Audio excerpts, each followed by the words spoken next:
Tonight, we will explore letting go. We mean this in the simplest way, the way you might set something down when your hands are tired, the way evening sets down the day. Before we begin, feel free to share what time it is and where you're listening from. There is nothing to remember. There is no need to stay awake. You can listen as closely as you like, or only a little. You may drift in and out. It's okay if sleep arrives early, or later, or not at all. We will be here either way. Long ago, in a mountain village where the paths were narrow and worn smooth by many feet, there lived a potter named Haru. Haru was known for his bowls. They were plain, unglazed, and quietly balanced in the hand. People said they felt steady, even before anything was placed inside them. Haru worked every day at his wheel. He gathered clay from the riverbank, kneaded it carefully, and shaped it with attention that did not hurry. When a bowl collapsed, he did not sigh. When a bowl emerged well-shaped, he did not smile much either. He simply continued. One evening, a traveler came to the village and asked for a bowl to carry rice on the road. Haru selected one and wrapped it in cloth. As he handed it over, the traveler asked, "Why do you make so many bowls? Surely you already have enough." Haru paused. He turned the wheel once more with his hand, though there was no clay on it now. Then he said, "I make them so I can let them go." The traveler did not understand, but thanked him and left. We might hear this story and think it is about pottery or about work, but it is really about the quiet moment when the hands open. Many of us spend our days holding things tightly, not bowls or tools, but expectations, plans, versions of ourselves we think we must maintain. Even rest can become something we grasp for, something we try to force. Letting go does not mean pushing things away. It does not mean giving up or becoming careless. It is closer to allowing the hands to soften when they have been clenched for too long. Haru did not make bowls in order to keep them. He did not line his shelves with trophies of his own skill. Each bowl was made fully, then released fully. The making was complete only when the letting go happened. We can notice how unfamiliar this feels. We are often taught that the value of something lies in how long we can hold on to it. Achievements, roles, even moments of happiness are treated as things to secure and protect. But the more tightly we hold, the more tension we create. And tension, even when it comes from care, becomes heavy. There is a quiet relief in realizing that not everything needs to be carried forward. Some things can be placed down gently, without explanation. As night deepens, thoughts may come and go. memories may surface. Plans may rearrange themselves. You don't need to sort them. You can allow them to pass through, like travelers stopping briefly at the door. After the traveler left, Haru cleaned his wheel and closed his workshop. He walked home as the sky dimmed. The village grew quiet. Dogs settled. Lamps were extinguished one by one. Nothing dramatic happened, and that was the point. Letting go often feels like nothing happening at all. Years later, in a different place, near a wide river that moved slowly through flat land, there lived a woman named Elena. She worked as a farrier, guiding people across the water in a small wooden boat. The river was calm most days, but wide enough that crossing on foot was impossible. Elena knew the currents well.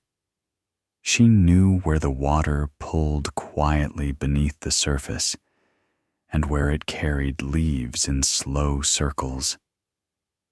She had learned this not by studying maps, but by spending years on the river, day after day. One afternoon, a man stepped into her boat carrying a large sack. He set it down carefully, as if it contained something fragile. As they moved away from the shore, he kept one hand on the sack at all times. Halfway across, the boat rocked gently. Nothing dangerous, just the ordinary movement of water. But the man stiffened, tightening his grip.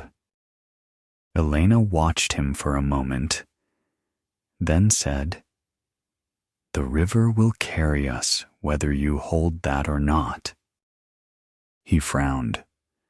"This sack contains everything I own." Elena nodded. She did not argue. She simply continued rowing. Near the far bank, the boat brushed against a submerged branch. The sack shifted and slipped into the water. The man cried out and reached for it, but the current took it gently, almost kindly, and moved it away. The boat reached the shore. The man stood in silence, staring at the river. After a long while, he said, "What should I do now?" Elena pulled the boat up onto the bank and tied it. Then she said, "Stand here for a moment. Notice that you are still standing. This is not a story about loss as punishment. It is a story about what remains when something leaves. We often believe that what we carry defines us, that without our possessions, our stories, our carefully gathered identities, there would be nothing left. But the river shows us something else. Things come and go, even the ones we believe are essential. What remains is quieter, less dramatic, but also more stable than we expect. The man did not vanish when the sack disappeared. The ground did not fall away. His breath continued. The sky did not collapse. Life, in its ordinary way, went on. Letting go does not always arrive by choice. Sometimes it arrives like a hand opening because it must. And when that happens, we may discover that we are still here. As night stretches on, the mind may loosen its grip naturally. Thoughts may become less insistent. Images may blur at the edges. This is not something to achieve. It is something that happens when holding becomes tiring. We don't have to throw anything away. We don't have to decide anything tonight.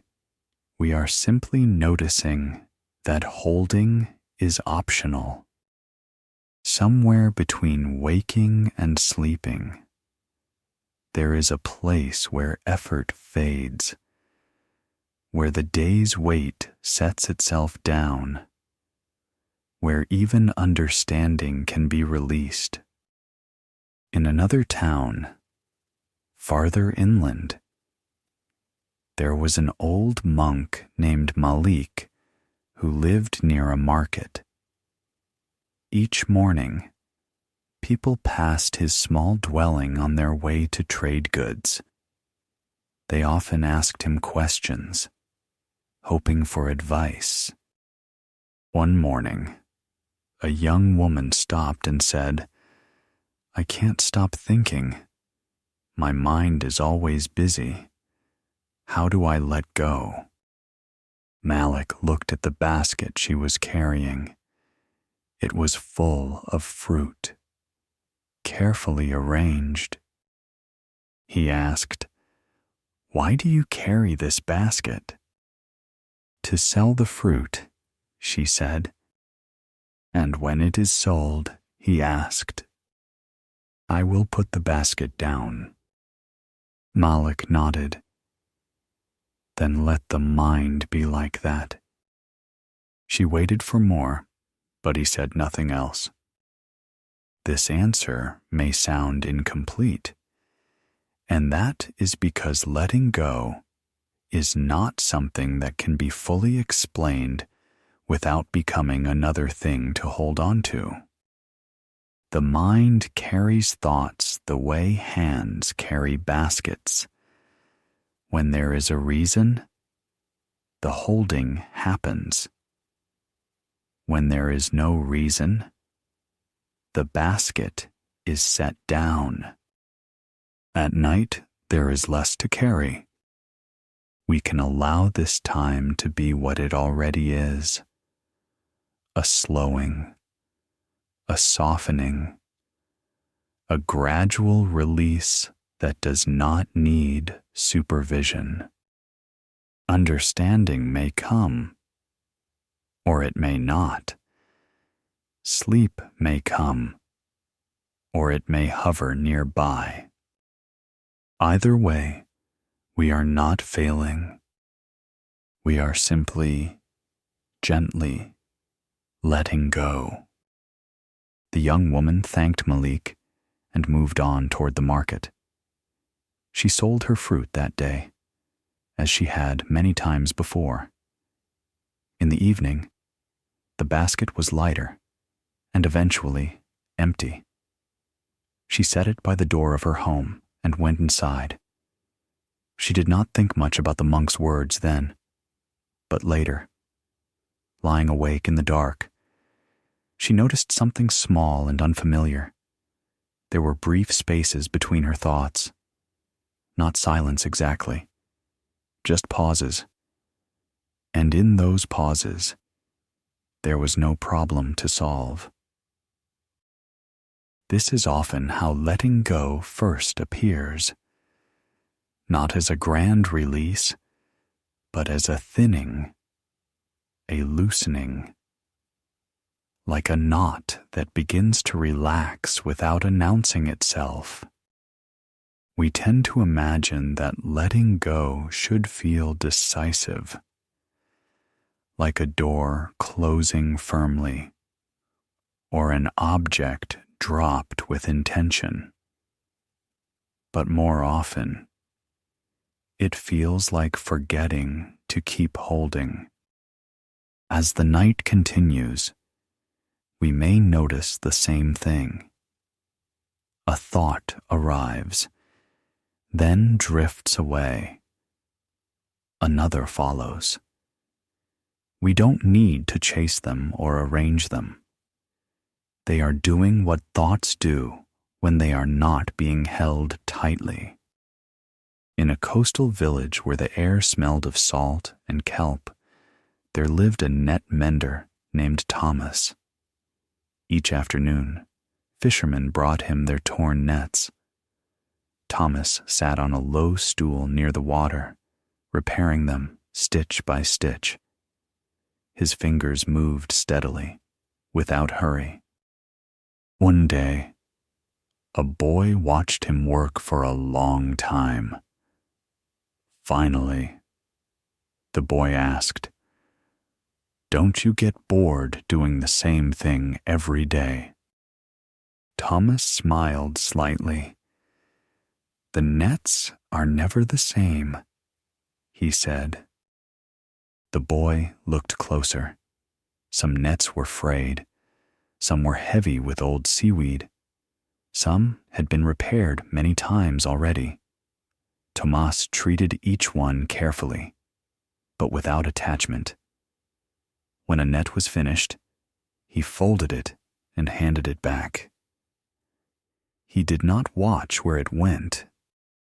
Late one afternoon, as the light faded, a storm began to rise offshore. The fishermen pulled their boats higher onto the beach. Thomas gathered his tools and prepared to leave.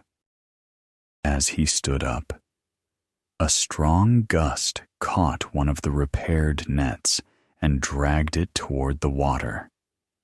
The fisherman who owned it shouted and ran after it, but Thomas did not move. He watched calmly as the net slipped into the waves and disappeared. The fisherman turned to him, angry. "Why didn't you help? That net took you hours." Thomas replied, "My work was already finished." This is a difficult moment to understand. We might think Thomas was careless or detached in a cold way, but what he was pointing to was something quieter. The work was the work. The letting go was also part of the work. We often confuse care with clinging. We believe that to value something, we must hold on to it as long as possible. But there is another way to care, a way that allows things to come and go without resentment. Thomas repaired nets fully. He did not rush. He did not cut corners. But once the work was complete, his responsibility ended. What happened next belonged to the sea, to the weather, to life unfolding as it does. At night, many of us replay the day, holding on to moments long after they have passed. Conversations repeat. Decisions are revisited. We tighten our grip on what cannot be changed. Letting go does not erase the past. It simply means we stop carrying it through every hour. As the body grows heavier with rest, the mind may follow. Thoughts lose their sharp edges. Even concern softens. This is not something we make happen. It happens when effort eases. Far from the coast, in a dry, open plain, there was a small temple where an elderly caretaker named Suresh lived alone. His task was simple. He rang the bell at dawn and dusk. He swept the courtyard. He lit the lamps. Pilgrims rarely visited anymore. The temple stood quietly, weathered by time. Some days passed without anyone speaking to Suresh at all. One evening, a visitor arrived unexpectedly. A scholar traveling between cities stopped to rest and notice the temple. He approached Suresh with curiosity. "You live here alone?" the scholar asked. Suresh nodded. "Aren't you lonely?" the scholar continued. "With no one to talk to." Suresh considered this. He looked at the sky, where the last light was fading. Then he said, "When someone comes, I speak. When no one comes, I am quiet." The scholar pressed further. "But don't you miss company when no one is here?" Suresh smiled gently. "When I hold the bell, I ring it. When I put it down, my hand is empty." The scholar stayed the night. He slept poorly, turning over Suresh's words again and again. In the morning, he left before dawn, without waking the caretaker.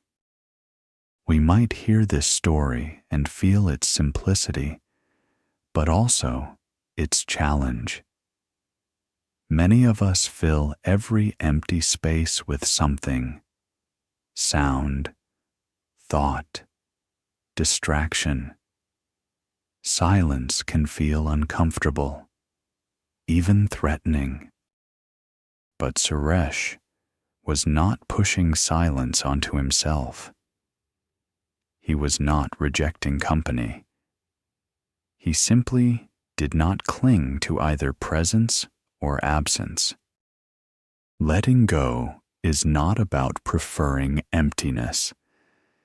It is about not insisting that things be other than they are. At night, when the world grows quieter, this attitude becomes more accessible. There is less to manage, fewer roles to perform. The mind does not need to stay alert in the same way. We can allow the night to hold us, rather than holding ourselves together. In a crowded city long ago, there lived a calligrapher named Mei Lin. Her work was admired for its balance and restraint.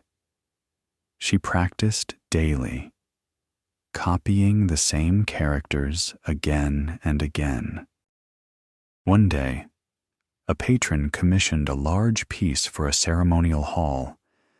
Mei Lin worked on it for weeks.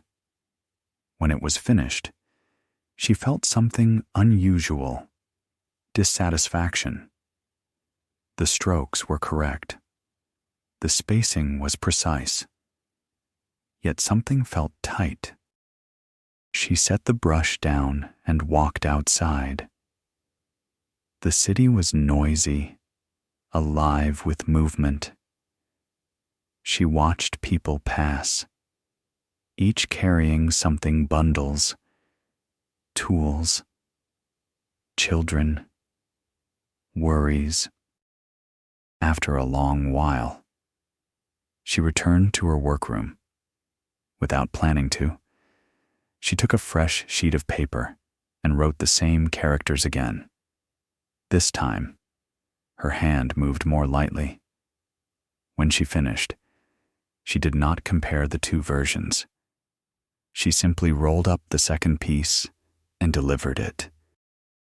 The patron later praised the work, saying it felt open and calm. Mei Lin did not tell him that the difference was not skill, but release. When we try too hard to produce a certain result, our holding shows. It tightens the lines. It narrows the space. Letting go allows something more natural to appear. At night, there is nothing we need to produce. No outcome required. Even sleep does not need to be forced. It comes when it comes. If it does not, that too can be allowed. There is a quiet kindness in stopping the struggle to rest. As hours pass, stories may blur together. Names may fade. That is fine. There is nothing here that needs to be remembered. The teachings are not meant to be carried forward as ideas. They are meant to dissolve into experience, the way sound dissolves into silence. In a forest clearing where fireflies gathered at dusk, a woodcutter named Aaron once paused in his work. He had been cutting trees all day, stacking logs carefully. His arms ached. The light was fading. He set down his axe and sat on a stump, watching the fireflies appear one by one. He did not think about how many logs remained. He did not plan the next day. For a few moments, he did nothing. Later, when asked by a neighbor why he had stopped before finishing, Aaron said, "The day was already complete. This, too, is letting go, recognizing when enough has been done, when continuing would only be habit, not necessity. As night deepens, we may sense the same thing. The day has ended. Whether or not everything was finished, rest does not need permission. We can allow ourselves to be unfinished for a while. The world will continue without our effort. The river will flow. The nets will be cast again. The bell will ring tomorrow. For now, it is enough to be here, or half here, or drifting somewhere in between. Letting go is not an action we perform. It is what remains when we stop performing. And as the mind grows quieter, as the edges soften, sleep may arrive like an old friend who does not need to be greeted. Or it may already be here. Either way, nothing more is required of us now. As the hours move gently forward, the night seems to widen. Sounds thin out. Even thinking can feel farther away, as if it is happening in another room. This is not something to notice closely. It is simply the way the night carries us when we do not resist it. There was once a stone bridge spanning a narrow gorge. Travelers crossed it every day, carrying goods, letters, and worries from one side to the other. Near the bridge lived an old stonecutter named Paolo. His small hut stood close enough that he could hear footsteps echoing across the stones. Paolo spent his days carving small markers for the road, simple slabs etched with symbols that told travelers how far they had come and how far remained. He carved them carefully, but he did not decorate them. They were meant to be useful, not admired. One afternoon, a merchant stopped by and watched Paolo work. After a while, the merchant asked, "Do you ever carve something for yourself? Something to keep?" Paolo wiped stone dust from his hands and looked at the bridge. "Everything I carve stays here," he said. "But what about when you are gone?" the merchant pressed. Paolo shrugged. "Then someone else will cross the bridge." The merchant laughed uneasily, unsure how to respond. He soon continued on his way. Paolo returned to his work. When a marker cracked unexpectedly, he set it aside and began another. He did not curse the stone. He did not try to salvage what could not be used. Stone cutting teaches patience, but it also teaches acceptance. Not every piece will hold. Not every effort results in something lasting. We often carry an unspoken belief that what we do must endure, that our words, our work, our presence should leave a clear trace. But the bridge does not need to remember who crossed it yesterday. It is enough that it carries those who step onto it now.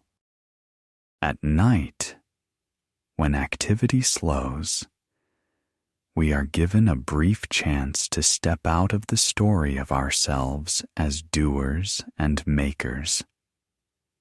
We can rest from needing to leave a mark. Thoughts may still appear, telling us who we are, what we should be, what remains undone. We do not need to argue with them. We can let them cross the bridge and disappear on the other side. In a warm valley where orchards grew in neat rows, there lived a farmer named Nadine. She tended a small plot of land inherited from her parents. Each season, she pruned the trees, watered the soil, and harvested the fruit. Nadine was diligent.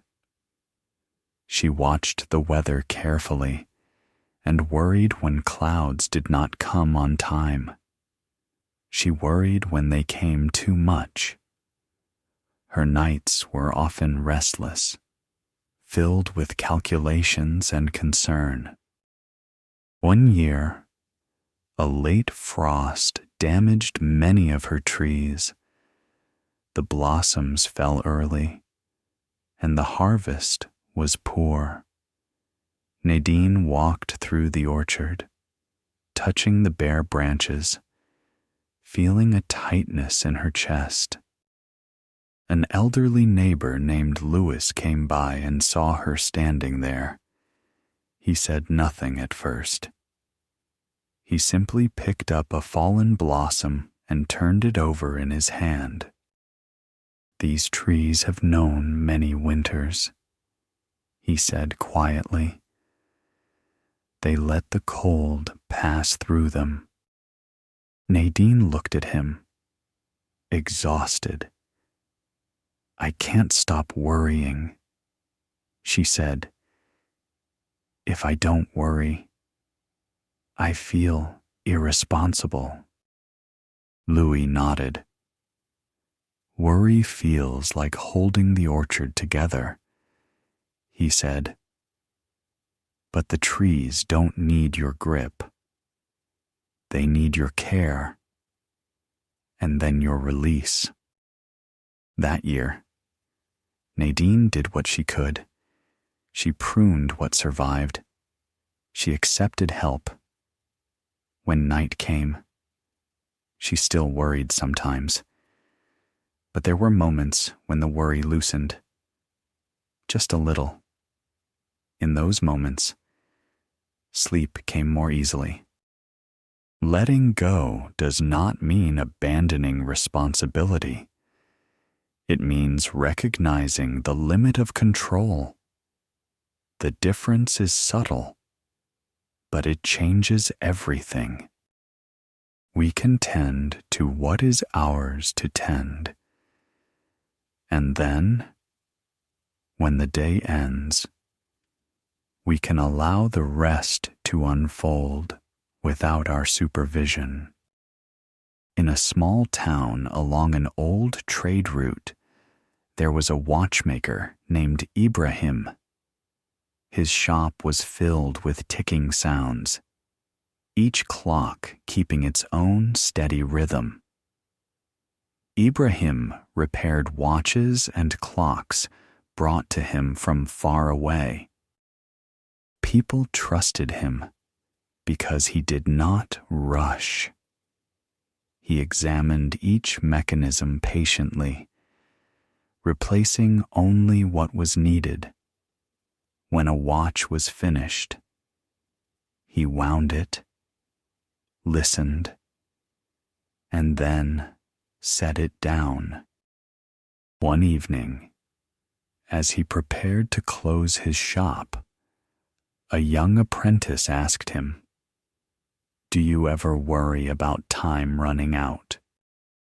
Ibrahim smiled. He held up a watch with its back open.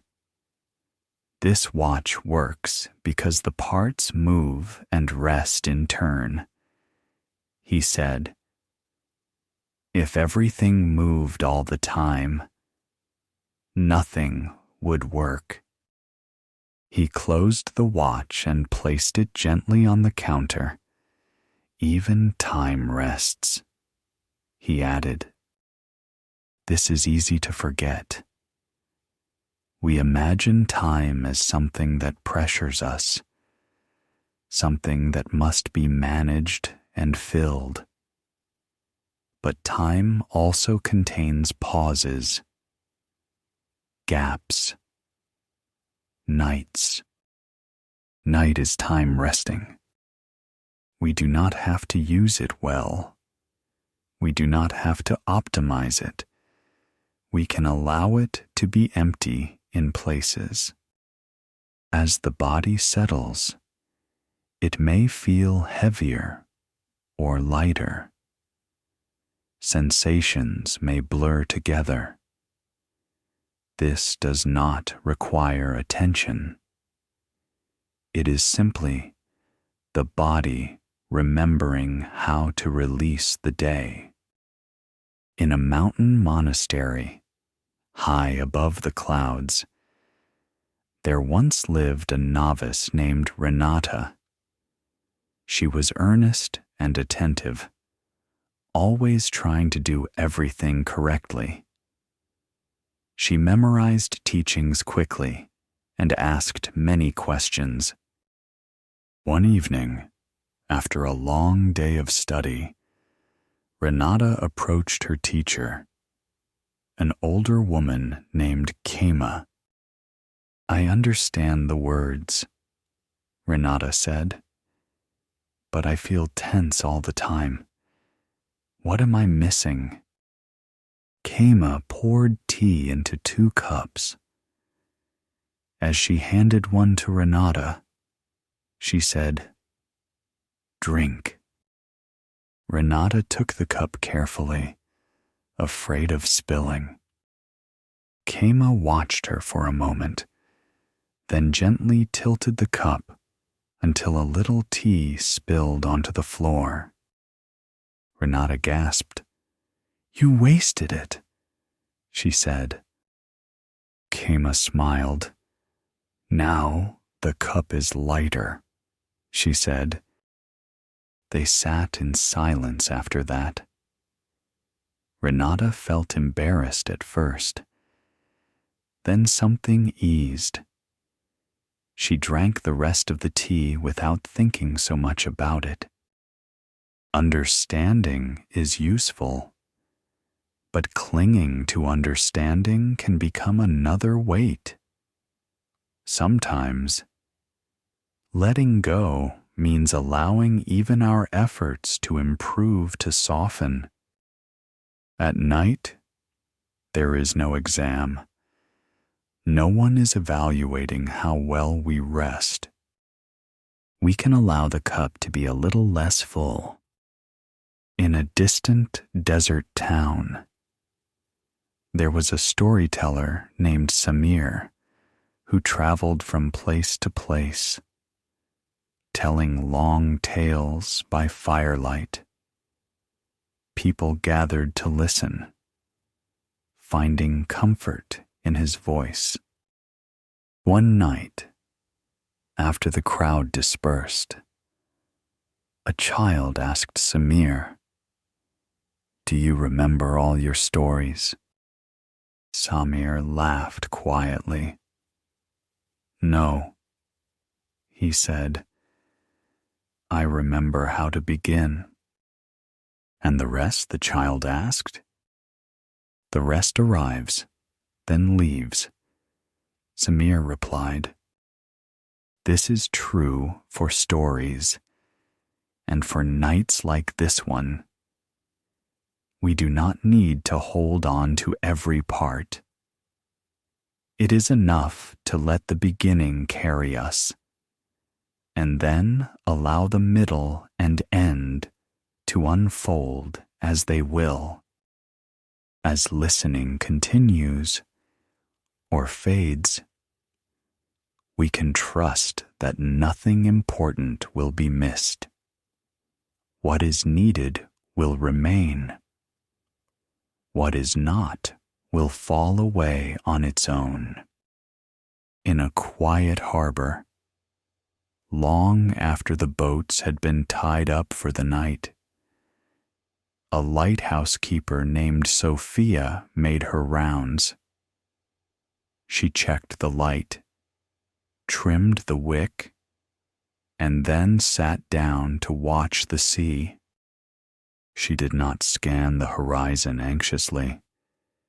She did not look for ships. Her task was simple: keep the light steady. If ships passed, they would see it. If none passed, the light would still shine. Sophia understood that her role did not require constant vigilance. It required consistency and then trust. Letting go often looks like this: doing what needs to be done, and then resting in the knowledge that the rest is not ours to manage. As the night deepens further, awareness may feel like it is drifting, loosening its boundaries. Thoughts may come without edges, or not come at all. There is no need to follow them.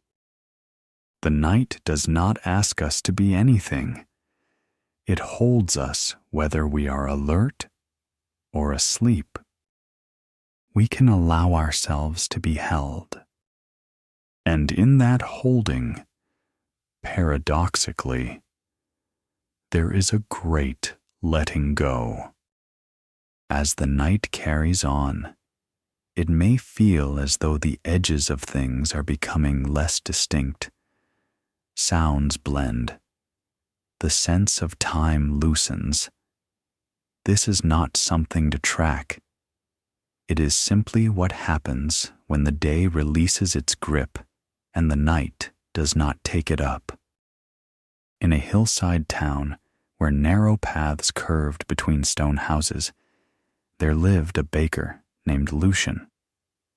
He rose before dawn each morning to prepare bread for the village. His hands knew the rhythm of kneading without thought. Flour dusted the air. Heat gathered slowly in the ovens. Lucian took pride in his work, but not in the way people often imagine. He did not compete with other bakers. He did not worry about reputation. His satisfaction came from something quieter, finishing the work and walking home while others were just waking. One morning, after delivering the last loaf, Lucian noticed an unfamiliar feeling. His hands trembled slightly. His shoulders ached more than usual.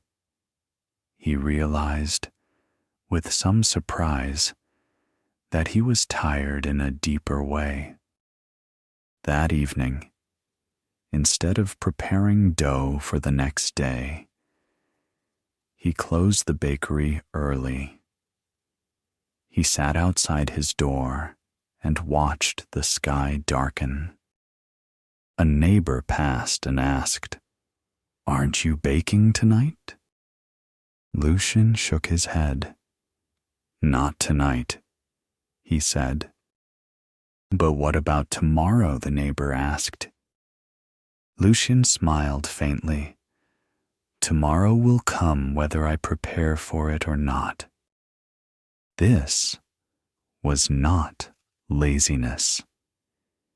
It was discernment. Lucian sensed that continuing out of habit would not serve anyone, least of all the bread. There is a kind of wisdom in knowing when effort has become excess. Letting go sometimes means stopping earlier than expected, trusting that the world will not unravel if we pause. At night, this trust becomes more available. We are no longer needed in the same way. The systems of the day run without us. The body, too, knows how to continue on its own. In a monastery tucked into a bamboo forest, there lived a quiet monk named Tenzin, who was responsible for cleaning the meditation hall. Each day, he swept fallen leaves from the floor, though more always returned. A younger monk once asked him, "Why do you keep sweeping when the leaves never stop falling?" Tenzin leaned on his broom and said, "I sweep until the hall is clean. I do not sweep until the forest is empty." This distinction matters. We often take on tasks that were never meant to be finished. We try to resolve every thought, every feeling, every uncertainty. But some things, like falling leaves, are part of the landscape. Letting go does not require us to eliminate them. It only asks that we stop fighting their nature. At night, thoughts may fall like leaves. We can sweep gently when needed, and we can also rest when sweeping is no longer useful. In a riverside town where the water moved slowly and reflected the moon, there lived a seamstress named Alina. She repaired clothing for others, mending hems and replacing buttons. Her work was quiet and precise. Alina noticed that many garments came to her worn, not from use, but from strain. Seams pulled too tight. Fabric stretched beyond its design. People, she thought, often asked too much of their clothes. One evening, while repairing a coat, she found herself pulling the thread tighter than necessary. The fabric puckered slightly. She stopped, unthreaded the needle, and began again, this time with less force. The seam lay flat. Alina smiled to herself. She realized she had been stitching the way she lived. That night, she went to bed earlier than usual. When worries arose, she did not pull at them. She let them lie where they were. This is another form of letting go, not forcing resolution, allowing things to be slightly imperfect and therefore intact. As the night deepens, the mind may discover that it does not need to be held together so tightly. Gaps appear. Softness enters. In a dry mountain region, there was a shepherd named Petros who guided his flock across open land. He knew the terrain well and trusted his dogs to help keep the sheep together. One afternoon, a storm gathered unexpectedly. The wind picked up. Dust filled the air. The sheep grew restless. Petros began to shout commands, trying to control every movement. The more he shouted, the more agitated the flock became. Finally, exhausted, he stopped. He lowered his staff and stood still.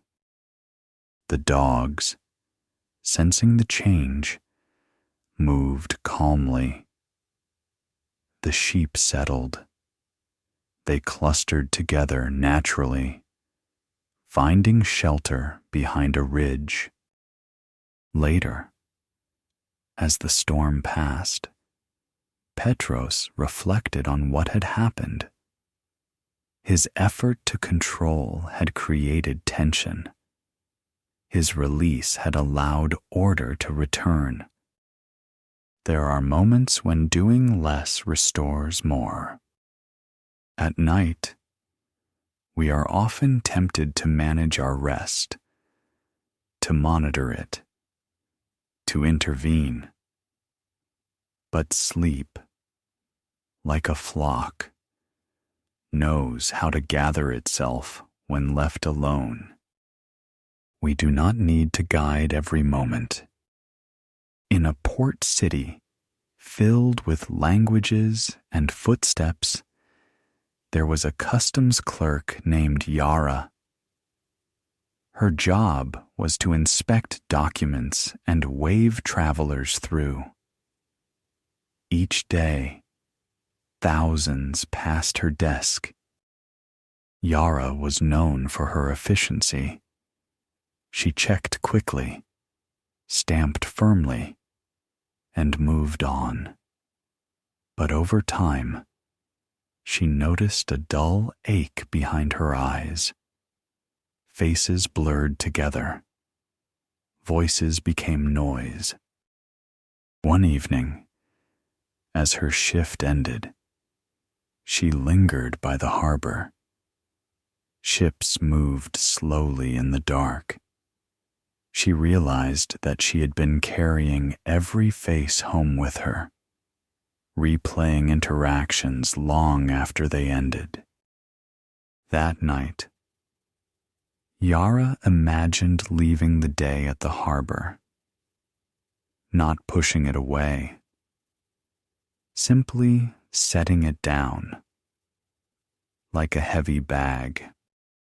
The next morning, she felt lighter, though nothing external had changed. Letting go does not change the world immediately. It changes how much of the world we carry inside. As the night stretches on, memories may appear without invitation. Old scenes, old voices. They may bring warmth or discomfort. We do not need to process them now. This is not the time for sorting. We can allow memory to move like water, touching briefly, then flowing on. In a remote village near a frozen lake, there lived a glassblower named Oleg. He worked with heat and breath, shaping molten glass into simple vessels. Timing was everything. Too much force, and the glass collapsed. Too little, and it hardened too soon. Oleg learned to sense the moment when shaping must stop, when the glass told him it was finished. One winter evening, as he worked, he missed that moment. He kept shaping, trying to refine the form. The glass thinned and broke. Oleg did not curse. He set the broken piece aside and sat quietly by the cooling fire. Later, he realized the lesson was not about failure. It was about listening for when to stop. Night often gives us that signal, a subtle one. The body and mind indicate that they are ready to release control. We can listen without analyzing. In a coastal cliff village, there was a lighthouse apprentice named Maribel, learning from an older keeper. Each night, she checked the mechanisms carefully, afraid of making a mistake. One night, she asked her mentor, "How do you know when everything is in order?" The older keeper replied, "When the light turns smoothly, and I can forget about it." Maribel thought about this for a long time. She realized that true readiness allowed forgetting. Letting go often feels like forgetting, not in a careless way, but in a trusting one. As listening continues, words may become less distinct. The story may drift in and out. This is not a problem. Nothing here depends on attention. In a small inland town, there was a carpenter named Jonas who built tables and chairs. He measured carefully, cut cleanly, and sanded thoroughly. When a piece was finished, he wiped the dust away and stepped back. A visitor once asked him, "How do you know when a piece is done?" Jonas replied, "When there is nothing left to remove." Night is like that. It removes effort. It removes urgency. It removes the need to hold. What remains does not need improvement. As the hours move toward deeper darkness, we may notice that even the wish to let go begins to fade. There is no longer a project. And in that absence of project, rest appears naturally. We do not have to go anywhere. We do not have to arrive. We are already allowed to be unfinished here. As the night continues to unfold, it may feel as though effort itself is becoming unnecessary. Not just physical effort, but the subtle effort of keeping track, of staying oriented. This, too, can be allowed. Nothing here requires supervision. In a valley where fog settled thickly each evening, there lived a cartographer named Elias. His work was to draw maps of the surrounding land. He walked hills and paths during the day, noting bends in rivers, rises in terrain, distances between villages. Elias was careful. He checked his measurements twice. He compared notes from earlier journeys. His maps were accurate and valued by travelers. One afternoon, after years of work, Elias realized something strange. He knew the land so well that he no longer needed the maps himself. The paths were familiar. The distances lived in his body. That evening, he rolled up his latest map and placed it with the others. Then he went for a walk without carrying anything. No parchment, no ink, just his steps on the road. He felt lighter than he had in years. Maps are useful. They help us navigate unfamiliar territory. But once the land is known, continuing to consult the map can become a burden. At night, we often carry mental maps of our lives, where we've been, where we think we should go, what remains undone. But in the dark, these maps lose some of their usefulness. We can rest without knowing exactly where we are. In a lakeside town where the water stayed calm, even in strong winds, there lived a boat builder named Rena. She shaped hulls from long planks, fitting each piece carefully. Her boats were known for their balance. Rena worked slowly, listening to the wood. She knew that forcing a plank into place would weaken the whole structure. One day, a client asked her to hurry.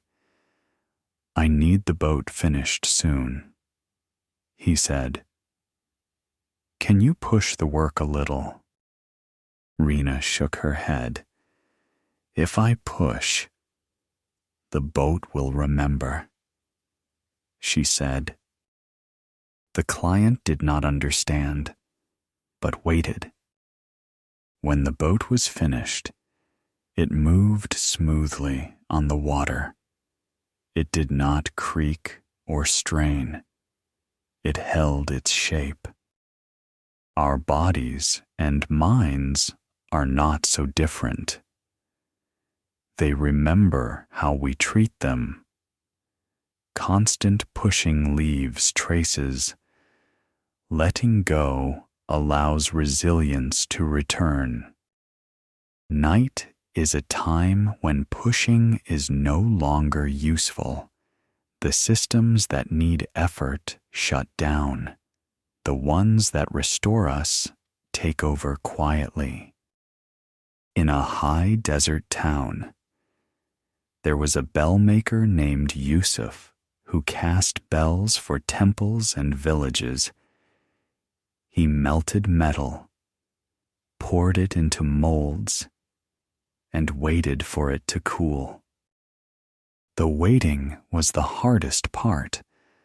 The metal could not be rushed. Cooling too quickly would crack it. Yusuf learned patience through stillness. He watched the fire die down. He listened to the quiet sounds of cooling metal. A visitor once asked him, "What do you do while you wait?" Yusuf answered, "I stop doing." This answer may seem simple, but it contains something many of us forget. Not all time is meant to be filled. At night, waiting is not a gap to be closed. It is the main event. In a dense forest, where paths were marked by stones rather than signs, there lived a forager named Anouk. She gathered mushrooms and herbs, moving slowly, eyes trained to subtle differences. Anouk knew which plants were useful and which were not. She also knew when to leave things untouched. One autumn evening, she found a patch of rare mushrooms. They were perfect, but she took only a few, leaving the rest undisturbed. Later, when asked why she didn't take them all, she said, "Because I don't need to." This kind of restraint is not deprivation. It is clarity. Letting go often begins with recognizing sufficiency. Enough food, enough effort, enough thought. At night, enough is already present. In a hillside monastery, there was a teacher named Sabella who guided novices in study and work. She was known for speaking little. One evening, after a long day, a novice approached her and said, "I feel like I'm always behind. There's always more to understand." Sabella handed the novice a small stone. "Hold this," she said. The novice did. After a while, Sabella said nothing. Minutes passed. The stone grew heavier. Finally, the novice asked, "When can I put it down?" Sabella replied, "You can put it down whenever you notice you're holding it." This noticing is gentle. It does not accuse. It does not demand immediate change. Sometimes, simply noticing is enough for release to begin. As night deepens, we may notice the effort of holding even awareness itself. The sense of "I am listening" may soften. There is no need to maintain it. Listening can continue without a listener. In a coastal town where tides shifted dramatically, there lived a tidekeeper named Noel. His job was to mark water levels each day, recording the rise and fall. Noel knew the patterns well. He knew when the tide would turn, when it would peak, when it would recede. One night, after completing his notes, He sat by the water and watched the tide come in without writing anything down. The tide did not change because he stopped recording it. There are parts of life that continue perfectly well without our attention. Sleep is one of them. In a small mountain village, there was a wool spinner named Katya. She spun thread from raw wool, turning rough fibers into something smooth and useful. Spinning required steady hands, but also regular pauses. If Katya worked too long without stopping, the thread would thin and break. She learned to rest her hands, even when she felt she could continue. This balance between effort and rest was not calculated. It was felt. At night, the balance shifts naturally. Rest takes precedence. Effort steps aside. In a city courtyard surrounded by tall buildings, there lived a janitor named Miguel who swept the space each evening. Leaves, dust, scraps of paper gathered daily. Miguel swept thoroughly, but he did not try to keep the courtyard permanently clean. He understood that it was a place of passage. One night, as he finished his work, a tenant asked him, "Doesn't it bother you that it will all be dirty again tomorrow?" Miguel smiled. "Tomorrow has its own broom," he said. "This is an important trust. Tomorrow will have its own resources. We do not need to solve it tonight." As listening continues or fades, we may feel less concerned with tomorrow's tasks. They can wait in their own time. In a river delta where channels split and rejoined, there lived a fisherman named Paulo No, not the stonecutter, another Paulo, with a different life and different hands. This Paulo guided his boat through shifting waters, adjusting to currents that changed daily. He learned not to fight the water. Steering too forcefully would slow him down.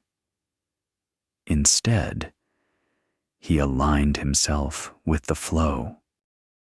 One morning, a visitor asked him, "How do you know where to go when the channels keep changing?" Paulo answered, "I don't decide too early." Deciding too early is another form of holding. At night, decisions can rest. We do not need to know how tomorrow will unfold. In a quiet village schoolhouse, there was a teacher named Helena who taught children to read. She loved the moment when letters began to make sense to them. But she also knew when to stop teaching for the day. When the children grew restless, pushing further only caused confusion. Helena would close the book and say, "That's enough for today." The children left, and the learning continued quietly on its own. Understanding often deepens when we stop forcing it. Night offers this same kindness. We can stop reading the day. The lessons settle where they need to. In a mountain pass where winds carved patterns in the snow, there lived a guide named Oren who led travelers safely through. He knew when to move and when to wait. One winter evening, a storm approached quickly. Oren halted the group and led them to shelter, though they were close to their destination. Some protested. "We're almost there," they said. Oren replied, "Almost is not the same as safely." They waited out the storm. In the morning, the path was clear. Letting go sometimes means stopping short of a goal. Trusting that pause is protection, not failure. As night continues, we may feel that we are almost asleep, or almost awake, or neither. There is no need to categorize the experience. The in-between is not a problem to solve. It is a place to rest. In a small coastal workshop, there was a rope maker named Lean who twisted fibers into strong cords. The process required tension, but also release. Too much tension, and the rope snapped. Too little, and it fell apart. Lean adjusted constantly, not by thinking, but by feeling. Life asks for the same sensitivity, and night gives us a chance to recover it. As the hours move quietly forward, even these words may begin to loosen their hold. They can fade into the background, like a light left on in another room. Nothing needs to be concluded. Nothing needs to be remembered. We are simply here, allowing the holding to soften, allowing what can be set down to be set down, without force, without ceremony. And if sleep comes now, or later, or already has in some quiet way, it comes as part of the same gentle letting go. As the night moves on, it may feel as though even the sense of moving forward is dissolving. The hours no longer line up neatly. One moment blends into the next. This is not confusion. It is a natural easing of structure, like knots loosening when a rope is no longer under strain. In a wide meadow at the edge of a forest, there lived a flute maker named Isandro. He crafted simple wooden flutes from fallen branches, choosing pieces shaped by wind and time rather than cutting fresh wood. Each flute sounded a little different. Isandro welcomed this. When people asked him how to make a flute sing clearly, he often answered, "You don't force the air. You allow space for it." One evening, a musician visited him, frustrated. "My playing feels tight," she said. "I practice constantly, but the sound won't open." Isandro handed her an unfinished flute. "Blow gently," he said. She tried, and nothing happened. "Now blow less," Isandro said. She laughed, but tried again. This time, a soft tone emerged. Isandro nodded. "The flute was never closed," he said. the holding was. This is a quiet truth. Many things do not need to be opened. They are already open. It is the gripping that blocks the flow. At night, the grip loosens naturally. The need to produce a certain result fades. Sound softens. Silence becomes spacious rather than empty. In a terraced hillside village, there was a stone stairway connecting homes at different levels. An elderly woman named Morella lived near the top. Each day, she descended the steps to visit neighbors, then climbed back slowly, resting when needed. A younger neighbor once offered to carry her basket for her. Morella accepted, but after a few steps, she asked him to stop. Why, he asked, confused. I only wanted to share the weight, she said, not give it away completely. Letting go is not all or nothing. It is often partial, gradual, shared.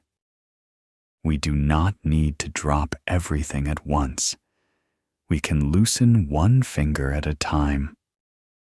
As the night deepens, we may feel the weight of the day shifting, redistributing itself.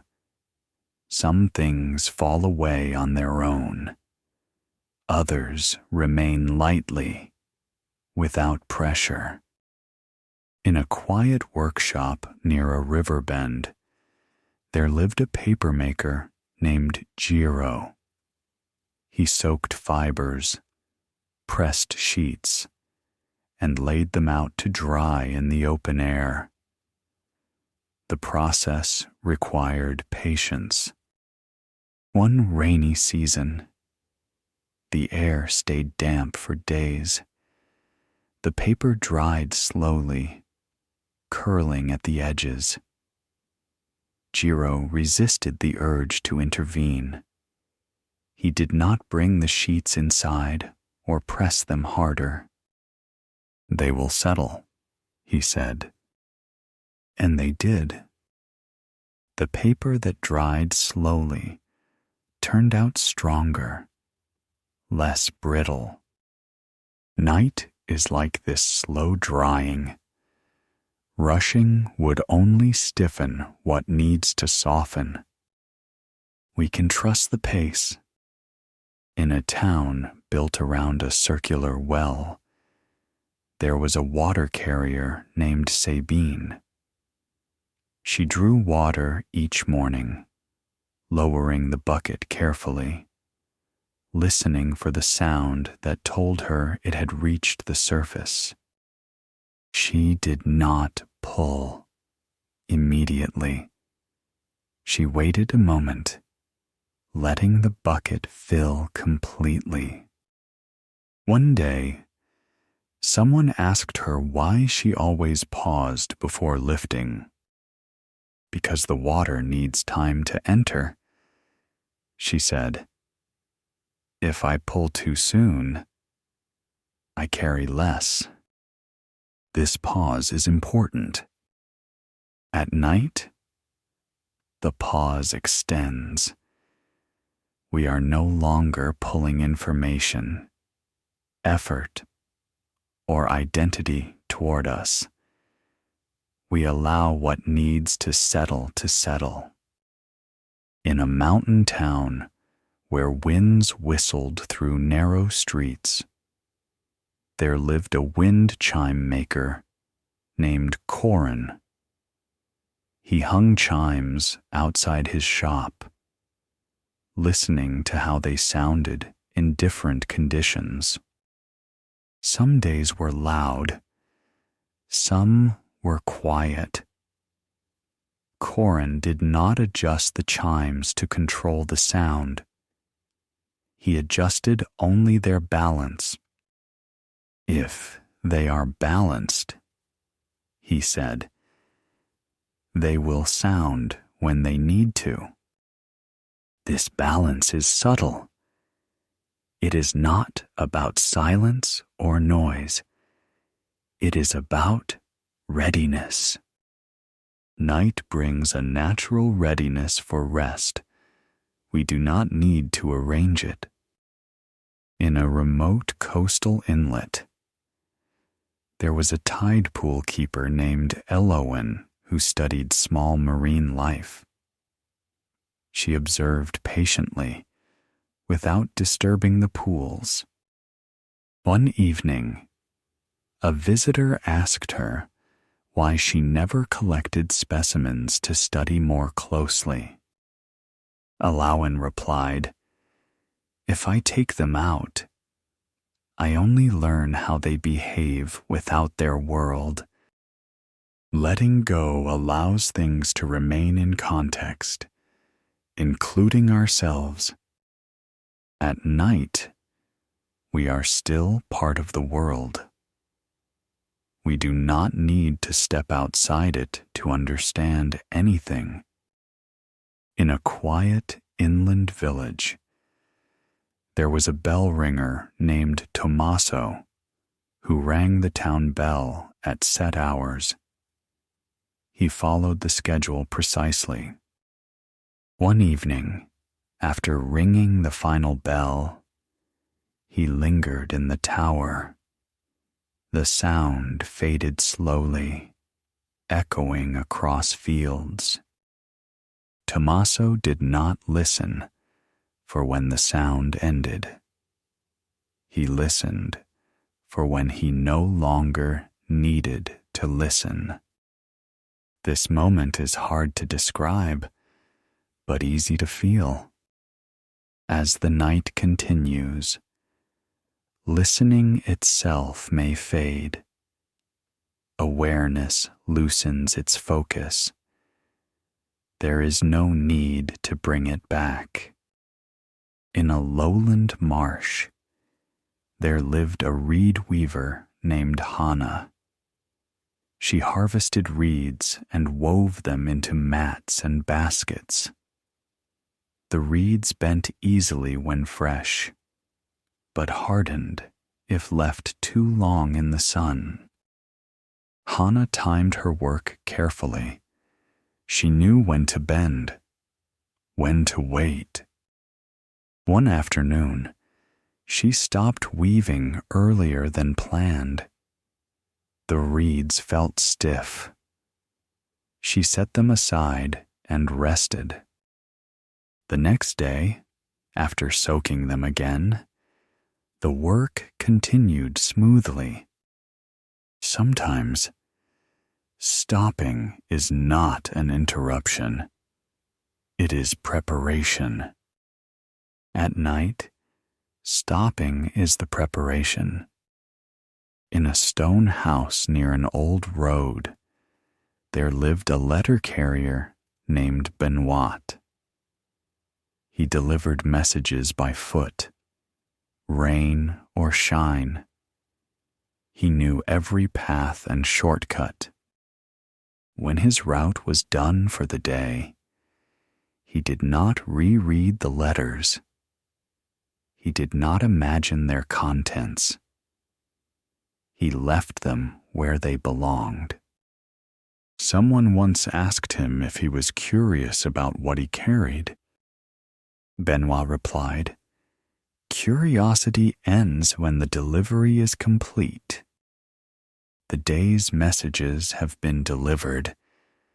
We do not need to keep opening them." As the hours stretch quietly onward, even curiosity may soften. The mind no longer needs to know what comes next. In a snowy northern village, there was a lamplighter named Ovidia who walked the streets each evening, lighting lamps one by one. The glow spread slowly. She did not rush ahead to see how bright the street would become. She trusted the process. After the last lamp was lit, she returned home and rested.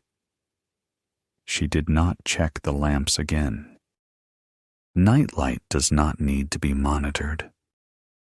In a hillside orchard, there lived a ladder maker named Finian.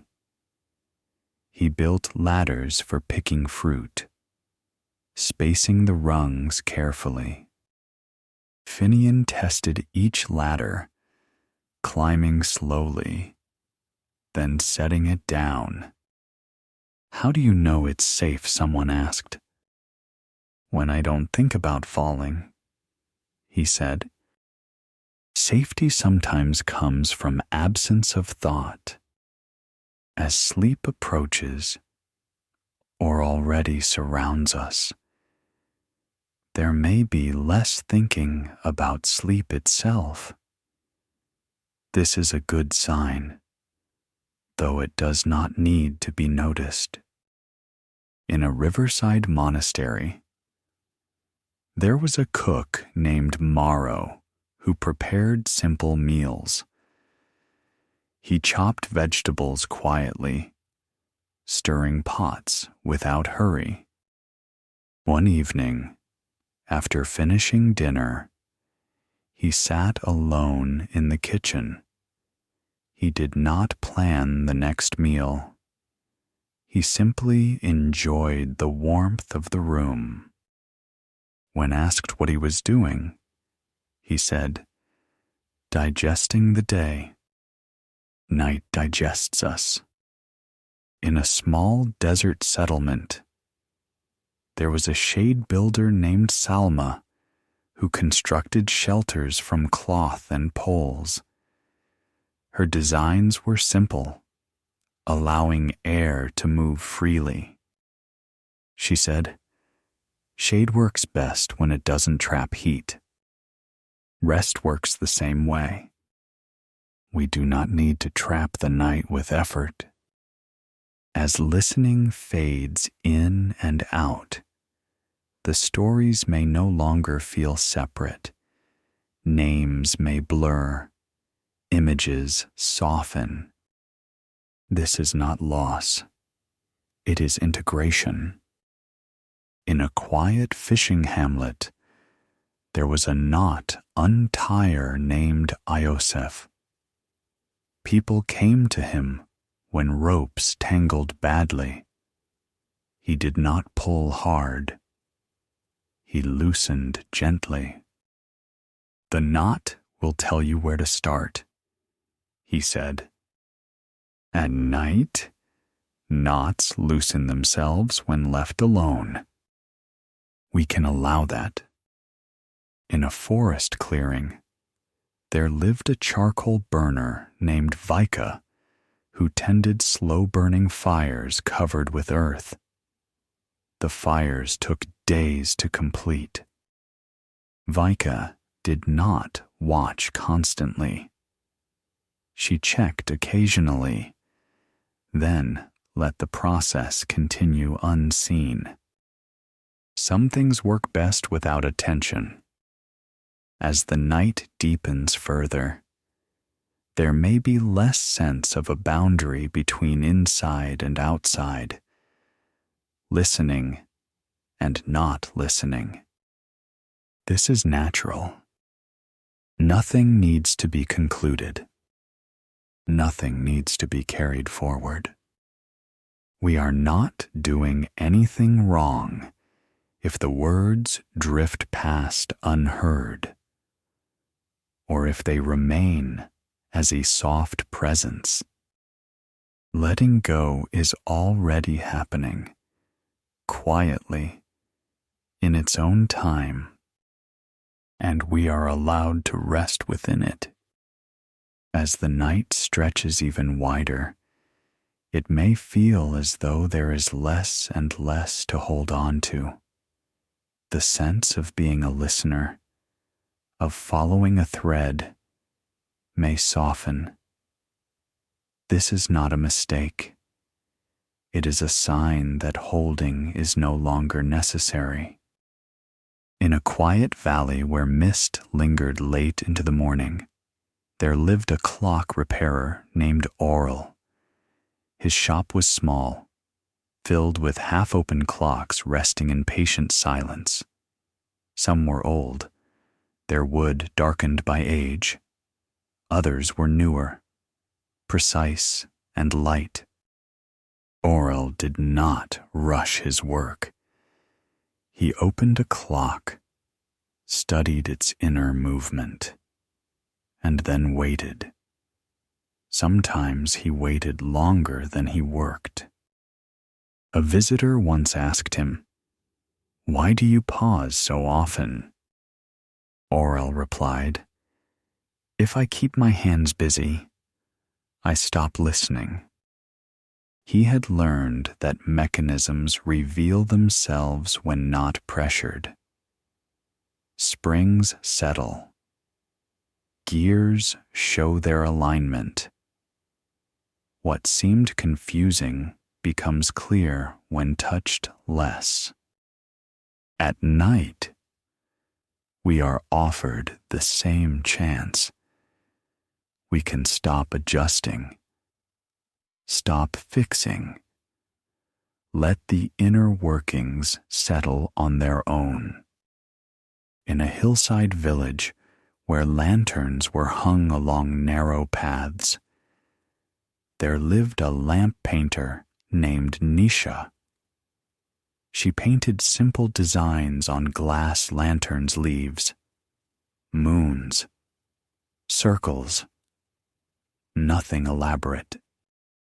Nisha noticed that when she tried to make a lantern special, her hand grew tense. The lines became stiff. But when she painted without a plan, the designs flowed easily. One evening, she set aside a lantern she had been overworking. She left it unfinished and went home. The next day, she returned and added only one small line. The lantern was complete. Letting go does not always mean abandoning something. Sometimes it means stepping away long enough to return gently. As the night deepens, stepping away happens naturally. The mind no longer presses forward. It drifts back, or sideways, or nowhere in particular. In a coastal village where waves struck the rocks in steady rhythm, there lived a net float carver named Kaito. He shaped wooden floats that kept fishing nets buoyant. Kaito tested each float in the water. Some sank slightly, others rode high. He adjusted them until they found their balance. A young fisherman asked him, "How do you know when a float is right?" Kaito answered, "When it stops fighting the water." This is a quiet lesson. Balance is not achieved through force, but through allowance. At night, we are no longer required to fight wakefulness or chase sleep. We can float where we are. In a sunlit town surrounded by olive trees, there lived a stone polisher named Bruna. She smoothed rough stones into simple weights used for weaving looms. Her work required repetition, but also restraint. Too much polishing would wear the stone away. Bruna learned to stop at just the right moment. She said, "The stone tells me when it has had enough." The body speaks the same way. The mind, too. Night is when their voices are easiest to hear, because nothing else is competing. In a river town where bridges arched low over slow water, there lived a bridge keeper named Amen. His job was to ensure the bridge remained clear and safe. Each evening, after the last traveler crossed, Amen walked the length of the bridge once. He checked the stones, then left. He did not stand guard all night. He trusted the bridge to hold itself. Trust is a form of letting go. As the hours pass, we may feel trust replacing vigilance. The need to watch over ourselves relaxes. In a market town filled with color and sound by day, there lived a basket dyer named Leora. She dyed reeds in large vats, producing baskets in muted tones. Leora noticed that colors deepened when the reeds soaked longer. Rushing the process produced pale, uneven results. So, she waited. She allowed the dye to work without interference. At night, the mind soaks. Experiences blend. Meanings deepen without effort. We do not need to stir the vat. In a dry plateau village, there lived a well keeper named Sanjay. He lowered the bucket carefully each morning, listening for the echo that told him the depth. Sometimes the rope twisted. Sometimes the bucket bumped the sides. Sanjay did not rush to correct it. He let gravity straighten the line. Most tangles fix themselves, he said. Night untangles gently. In a hillside town where rooftops overlapped like steps, there lived a tile setter named Pilar. She replaced cracked tiles one by one, matching their angle carefully. Pilar knew that a roof worked because of overlap, not perfection. Small gaps allowed for expansion. Rigid placement caused breaks. Rest is like that. Too rigid, and it cracks. Too loose, and it falls apart. Night finds the balance for us. In a mountain village where snow fell quietly, there lived a ski maker named Kojiro. He shaped wooden skis, bending them slowly with steam. Kojiro never forced the bend. He waited until the wood softened on its own. Wood remembers kindness, he said. So do we. As the night grows deeper, the body remembers how to soften. The mind follows. In a riverside town lit by moonlight, there lived a boat lantern cleaner named Amaya. She cleaned glass lanterns that guided boats at night. She wiped gently, knowing that pressing too hard could scratch the surface. One night, she noticed her own reflection in the glass. Tired eyes, a serious expression. She smiled slightly and finished her work without judgment. Seeing clearly does not require criticism. At night, self-judgment can rest. Nothing is being evaluated. In a northern forest, where pine needles carpeted the ground, there lived a resin collector named Rolf. He tapped trees lightly, never taking too much. Rolf knew that over-tapping weakened the tree. He returned to the same trees only after long intervals. Sustainability is a form of letting go, taking less than you could. Night gives back what the day takes. In a coastal town where call to prayer echoed softly, there lived a prayer rug weaver named Zeynep. She wove patterns that repeated gently, without sharp angles.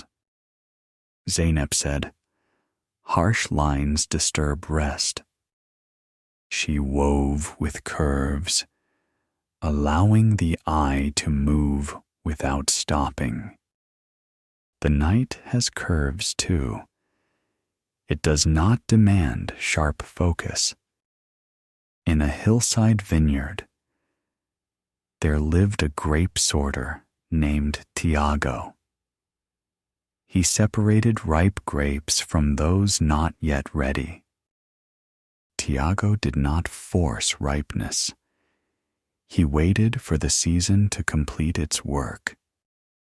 Sleep is like ripening.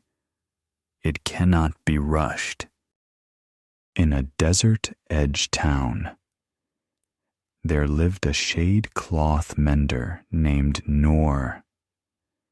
She repaired fabric stretched over market stalls. Noor noticed that cloth torn from tension lasted less time than cloth worn by use. She reinforced gently, not pulling tight. Gentleness extends endurance. In a cold river settlement, there lived an ice watcher named Ilya. He monitored the river in winter, noting cracks and thickness. When spring approached, he did not argue with the thaw. He warned others and stepped back. Change does not require resistance. Night is a small thaw of effort. In a coastal orchard, there lived a fruit crate stacker named Camilla. She stacked crates carefully, leaving space between rows. "Air needs room," she said. "So does rest." In a stone village where echoes lingered, there lived a bell rope braider named Soren. He braided ropes strong enough to pull heavy bells. Soren rested often. He knew tired hands made weak braids. Rest strengthens what effort builds. In a port city, there lived a sail patcher named Fatima. She repaired sails with wide, steady stitches. Fatima never hid repairs. She let them show. "Repair is not shame," she said. "At night, we do not need to hide our tiredness." In a river-crossing town, there lived a ferry ticket keeper named Luca. He tore tickets cleanly, without looking back. Once the crossing was made, the ticket no longer mattered. The day's tickets have been torn. In a quiet monastery garden, there lived a leaf raker named Ansel. He raked paths clear each morning, knowing leaves would return. Ansel said, "The path is clear enough. Enough is sufficient." As the night continues, there may be moments when nothing at all seems to be happening. No story, no image, no thought worth following. This is not emptiness to fear. It is space to rest in. Letting go does not always feel like release. Sometimes it feels like neutrality, like not needing to do anything next. We can allow that. The night holds us without asking anything in return. And whether sleep arrives fully, partially, or not yet at all, the letting go is already underway, quietly, naturally, without effort. We do not need to help it. We are allowed to be carried. As the night continues, there may be less sense of sequence. Words arrive without needing to be followed. Meaning drifts, then returns, then drifts again. This is not losing anything. It is gaining room.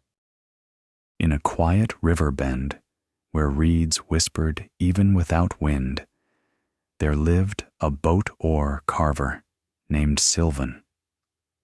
He shaped oars from long pieces of ash, testing their weight carefully.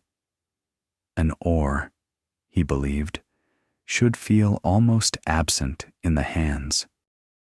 Sylvan taught his apprentices to sand longer than seemed necessary. An oar should not remind you of itself, he said. If you feel it too much, it will tire you. One evening, an apprentice asked, "How do you know when you've sanded enough?" Sylvan replied, "When I forget I'm holding it." This forgetting is not carelessness. It is ease. At night, when effort subsides, we may forget the shape of our own concerns. They are still there, perhaps, but they no longer press into us. In a hillside town where bells echoed softly across vineyards, there lived a wine stopper maker named Clemence. She carved corks by hand, fitting each one to a bottle precisely. Clemence noticed that corks cut too tightly were difficult to remove later. They sealed well, but caused frustration. She learned to leave just enough give. Rest requires give. If we grip wakefulness too tightly, sleep resists. If we grip sleep too tightly, wakefulness returns. Between them is a gentle fit. In a dry river valley, there lived a stone well cover maker named Rashid. He carved circular lids to protect wells from debris. Rashid never sealed the wells completely. Each cover had a small opening. Water needs air, he said. So does the mind. Night is not about sealing off thought. It is about allowing circulation. In a northern lakeside town where ice formed early, there lived a lantern wick trimmer named Una. Each evening, She trimmed wicks so lanterns would burn evenly. Una knew that long wicks produced smoke. Short wicks dimmed the light. The balance was subtle. She did not measure. She felt. Night restores this kind of feeling. Less calculation. More sensing. In a dusty inland market, there lived a spice sack tier named Mateo. He tied sacks securely, but never double-knotted them. "Someone must open this later," he said. Letting go includes leaving openings for the future. At night, we do not need to resolve everything. Morning will have its own hands. In a cliffside town overlooking the sea, there lived a seawall inspector named Bryn. He walked the wall after storms, checking for damage. When he found small cracks, he marked them and left. Repairs would come later. Bryn knew that panic caused more harm than patience. At night, small cracks in attention or rest do not need fixing. They can be noted, then left. In a forest hamlet where birds nested low, there lived a nest ladder builder named Eliska. She made short ladders to help researchers observe nests without harm. Eliska never leaned ladders directly against trees. She used spacers to avoid pressure. Support without strain, she said. This is how night supports us. Without pressure. In a high plateau town where stars felt close, there lived a star chart folder named Naveen. He folded large charts into small packets for travelers. Naveen knew how to fold without creasing important sections. Some lines should remain smooth, he said. At night, the mind unfolds and refolds gently.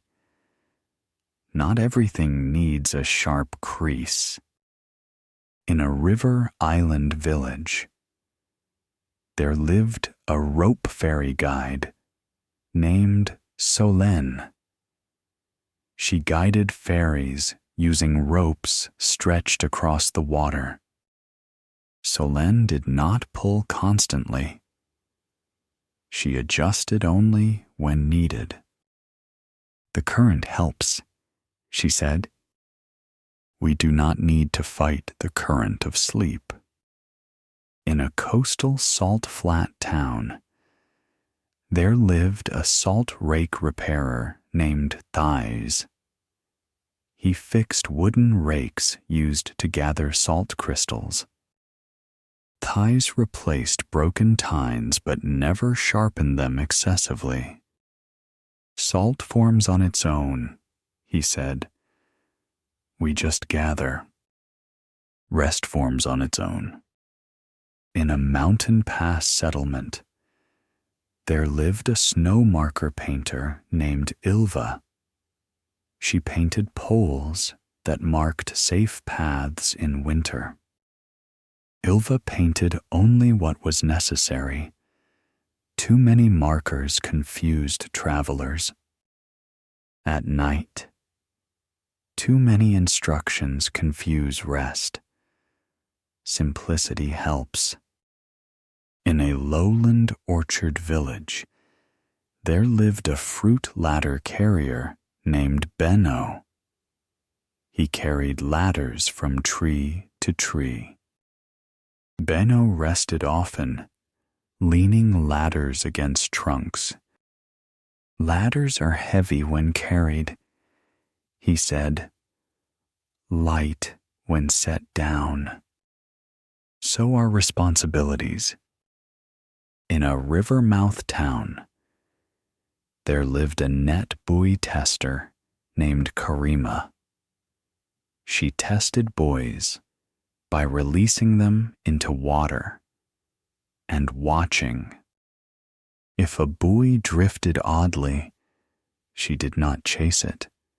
She observed from shore. Chasing disturbs the test, she said. Night tests nothing. It simply observes.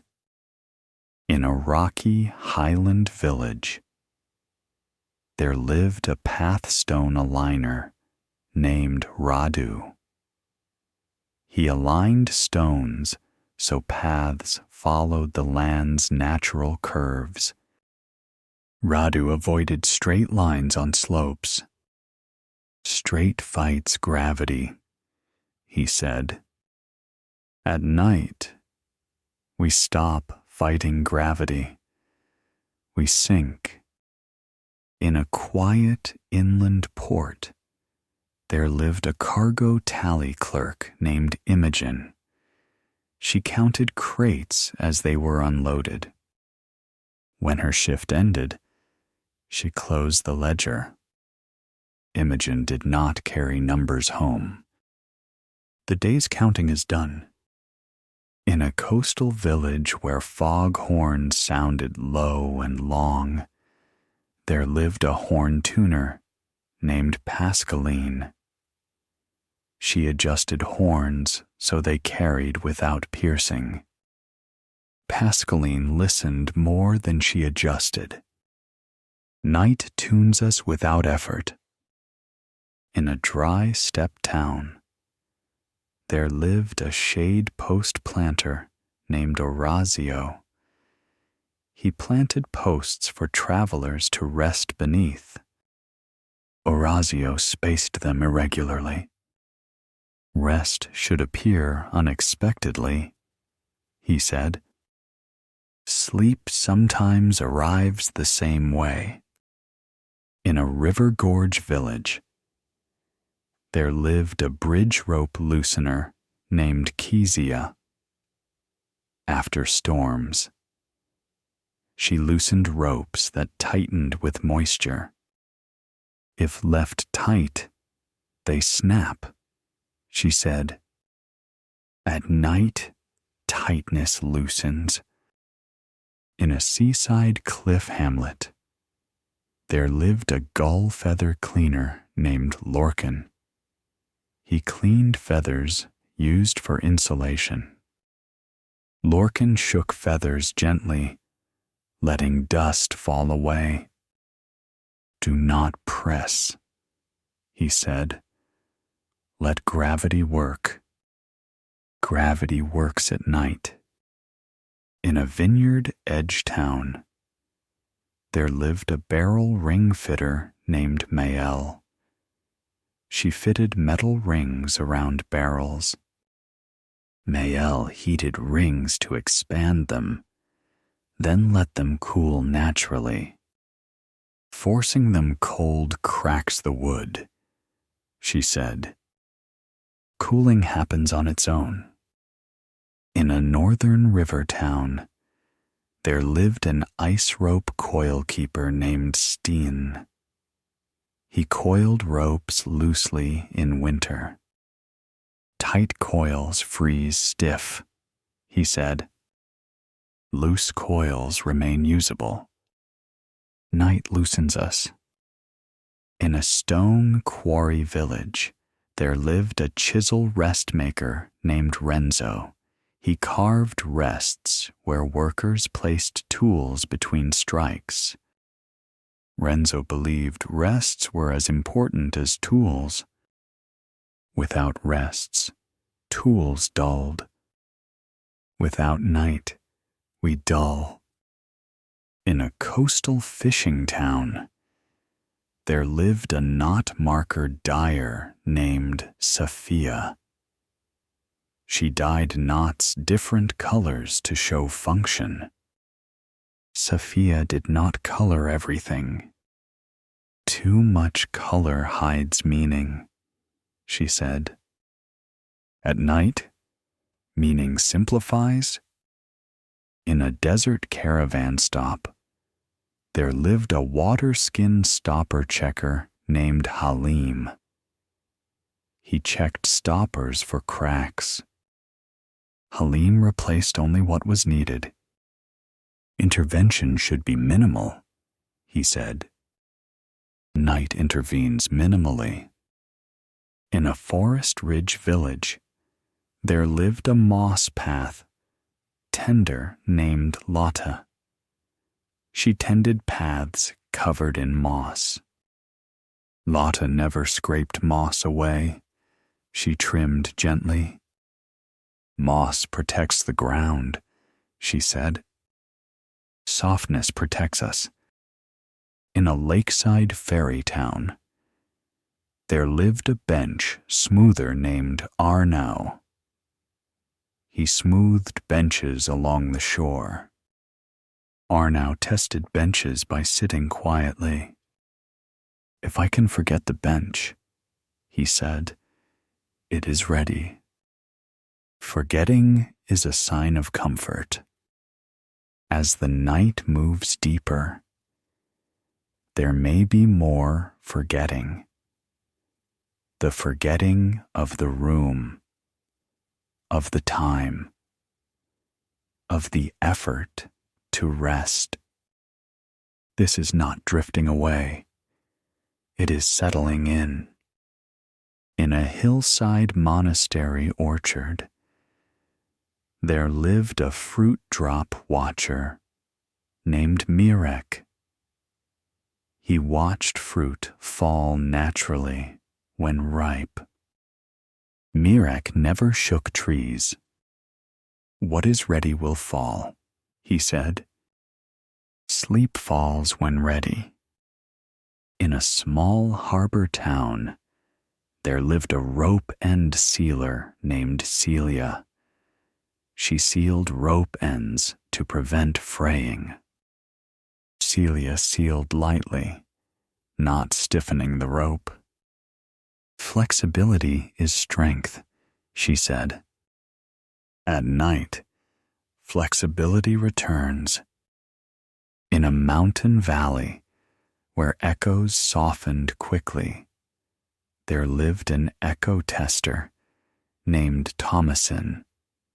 He tested how sound traveled. Thomason did not shout. He hummed softly.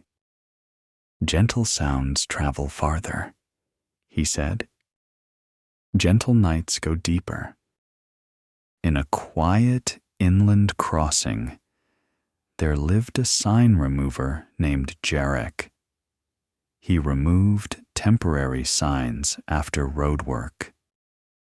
Leaving signs causes confusion, he said. Night removes signs. As this listening continues, or fades, there is less to point toward, less to indicate, less to explain. The mind does not need markers now. It can wander, or rest, or stop altogether. Nothing is required. Nothing is expected. Letting go is no longer an idea. It is simply what is happening, naturally, steadily, without effort. And wherever we are within this night alert, drowsy, drifting, or already asleep, it is enough. We are allowed to be here without holding anything at all. As the night deepens further, even the idea of deepening may lose its meaning. Time becomes less like a line and more like a wide field. We are no longer moving through it. We are resting within it. In a small valley where the air cooled quickly after sunset, there lived a shoemaker named Vidar. He made sturdy walking shoes for travelers who passed through on long journeys. Vidar measured carefully, cut precisely, and stitched patiently. But the last thing he did with every pair of shoes was unexpected. Before handing them over, he loosened the laces slightly. When asked why, he said, "The foot will swell on the road. The shoe must allow for that. This allowance is a form of kindness. At night, the mind swells with the day's impressions. If we keep everything laced tight, there is discomfort. Loosening does not mean losing shape. It means allowing change." In a river plain village where reeds bent easily in the wind, there lived a flute cleaner named Olesya. She cleaned instruments after festivals, wiping away moisture and residue. Olesya never scrubbed harshly. She let warm air pass through the flute first, then cleaned gently. "If I rush," she said, "I damage what I want to preserve." Night cleans us in this gentle way, not by force, by air and time. In a stone house near a crossroads, there lived a milestone painter named Darian. He refreshed faded numbers on old stones that marked distances between towns. Darian noticed that travelers often touched the stones briefly, as if grounding themselves.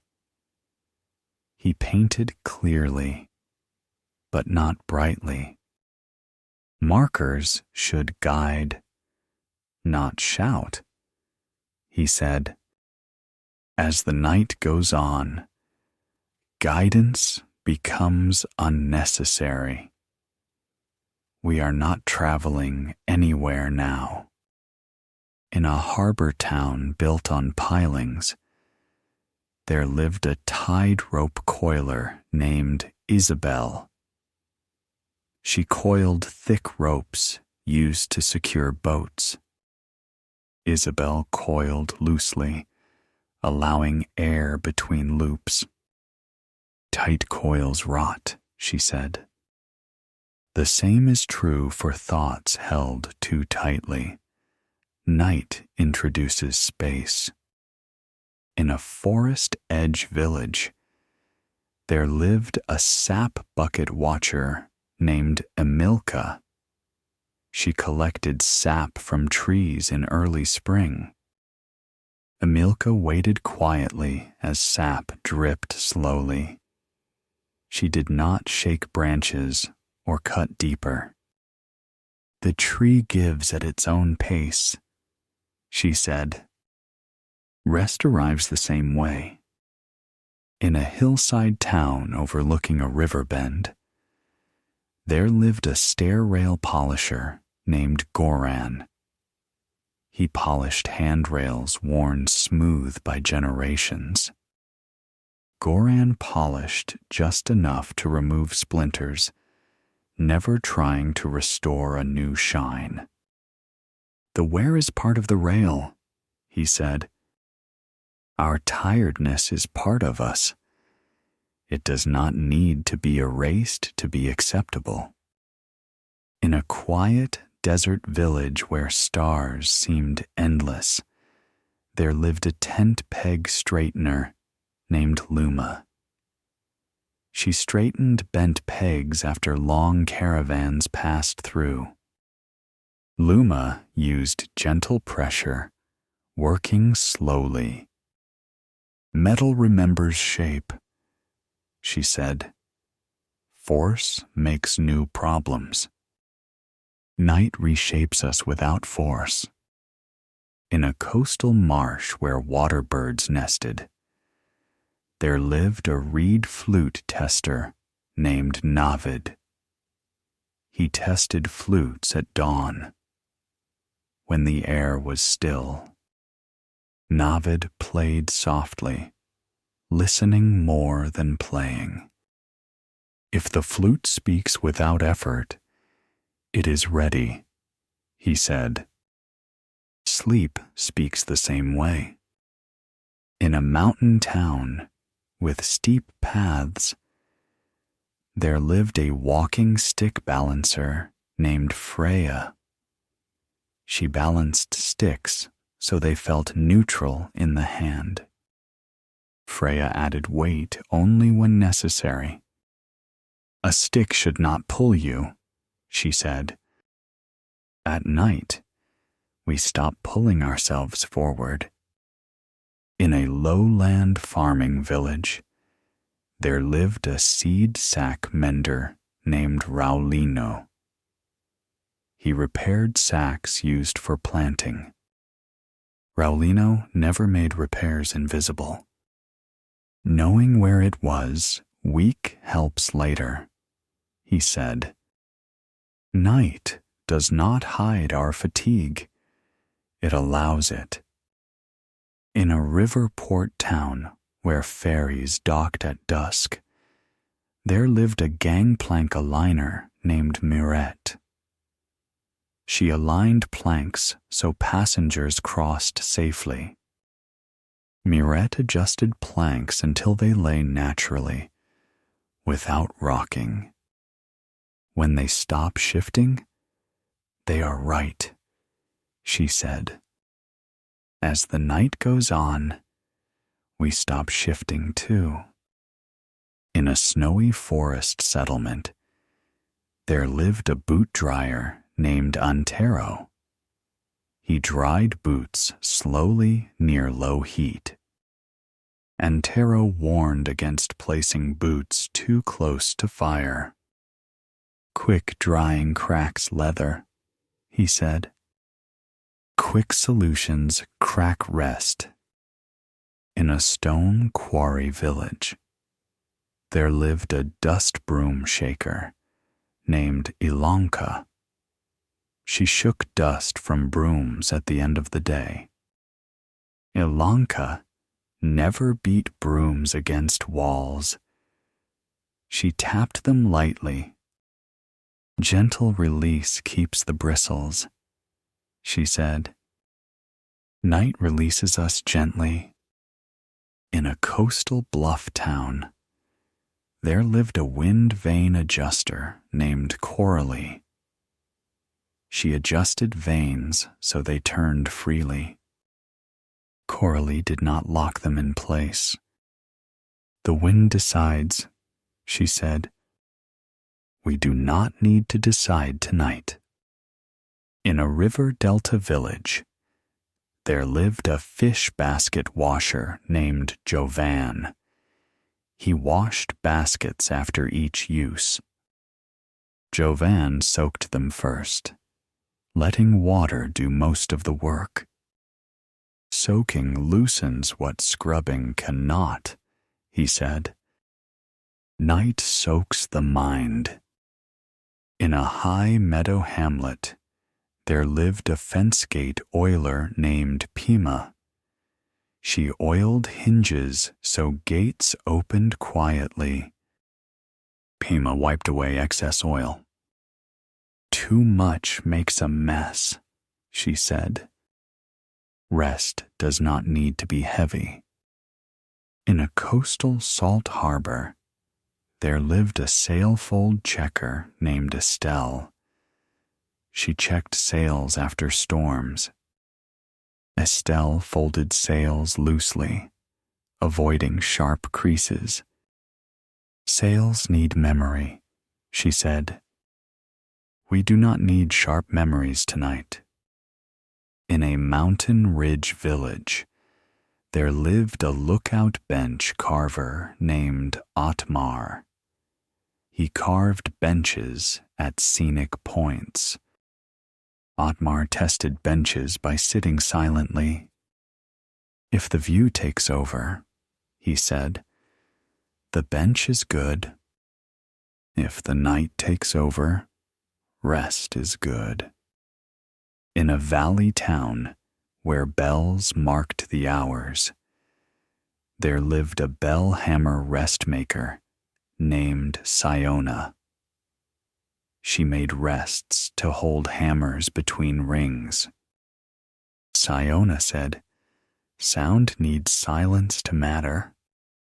We are in the silence now. In a riverside orchard, there lived a fallen fruit gatherer named Levent. He gathered fruit that dropped naturally. Levent never pulled fruit from branches. "Gravity knows," he said. "Sleep knows too."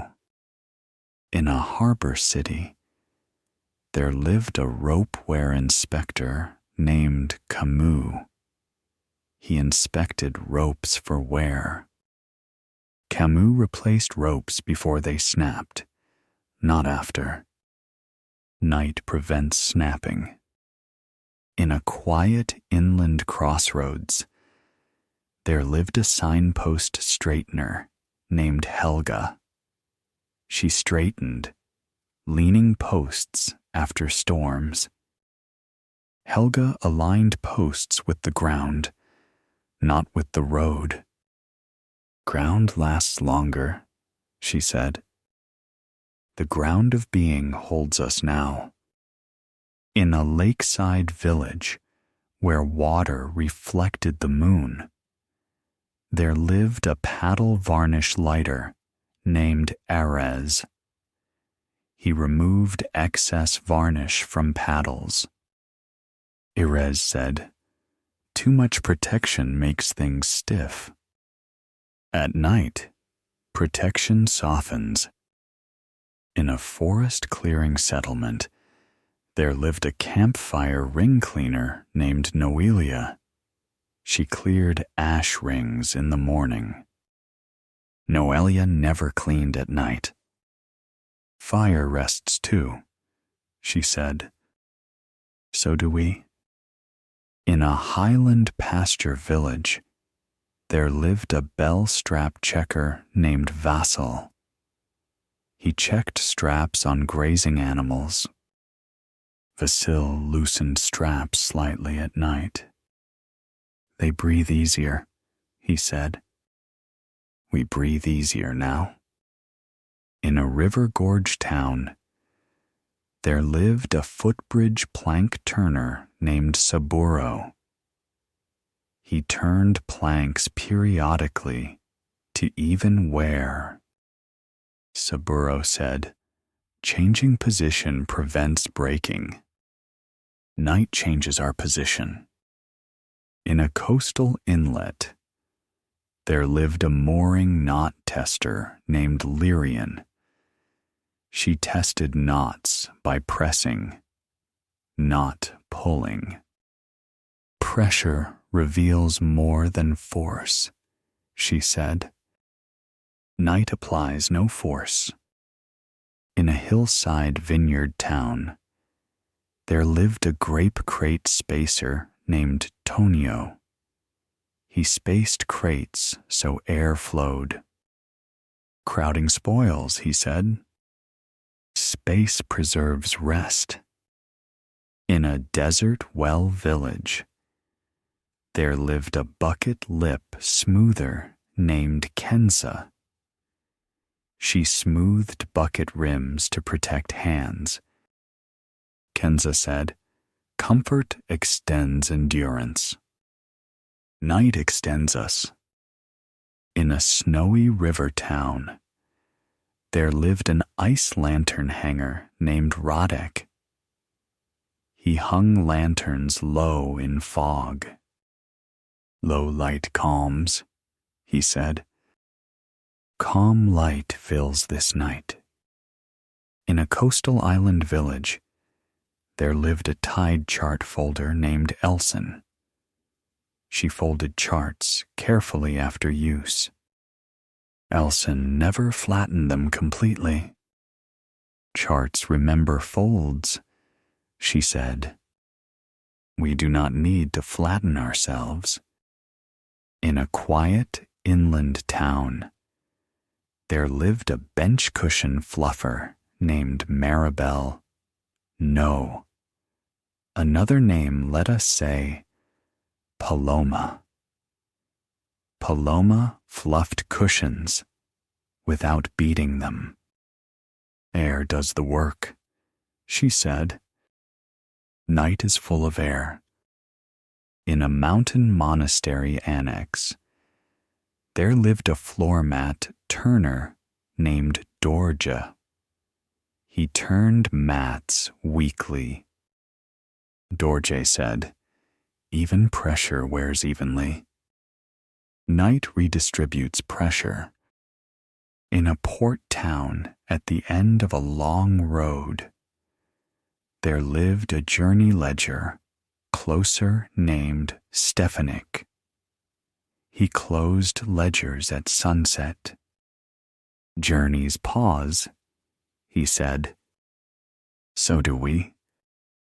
As the night continues, there may be fewer images, fewer words, fewer distinctions. The stories may no longer register as stories.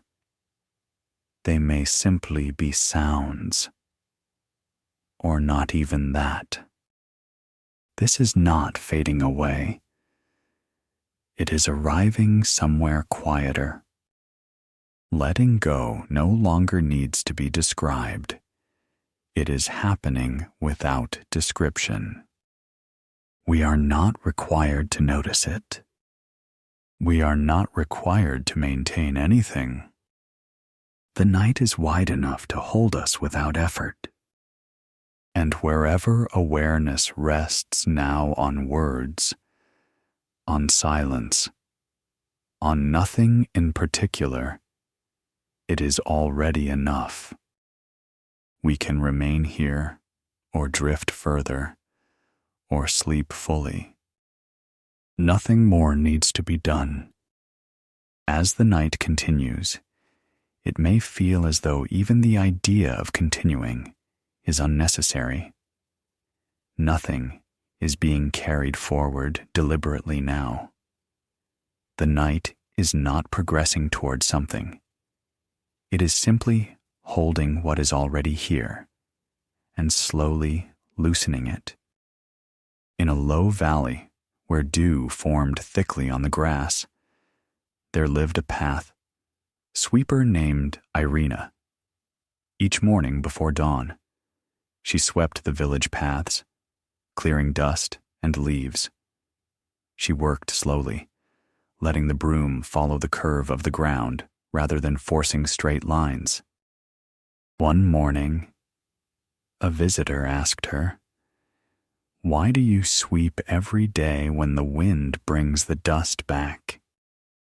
Irina paused, resting her hands on the broom.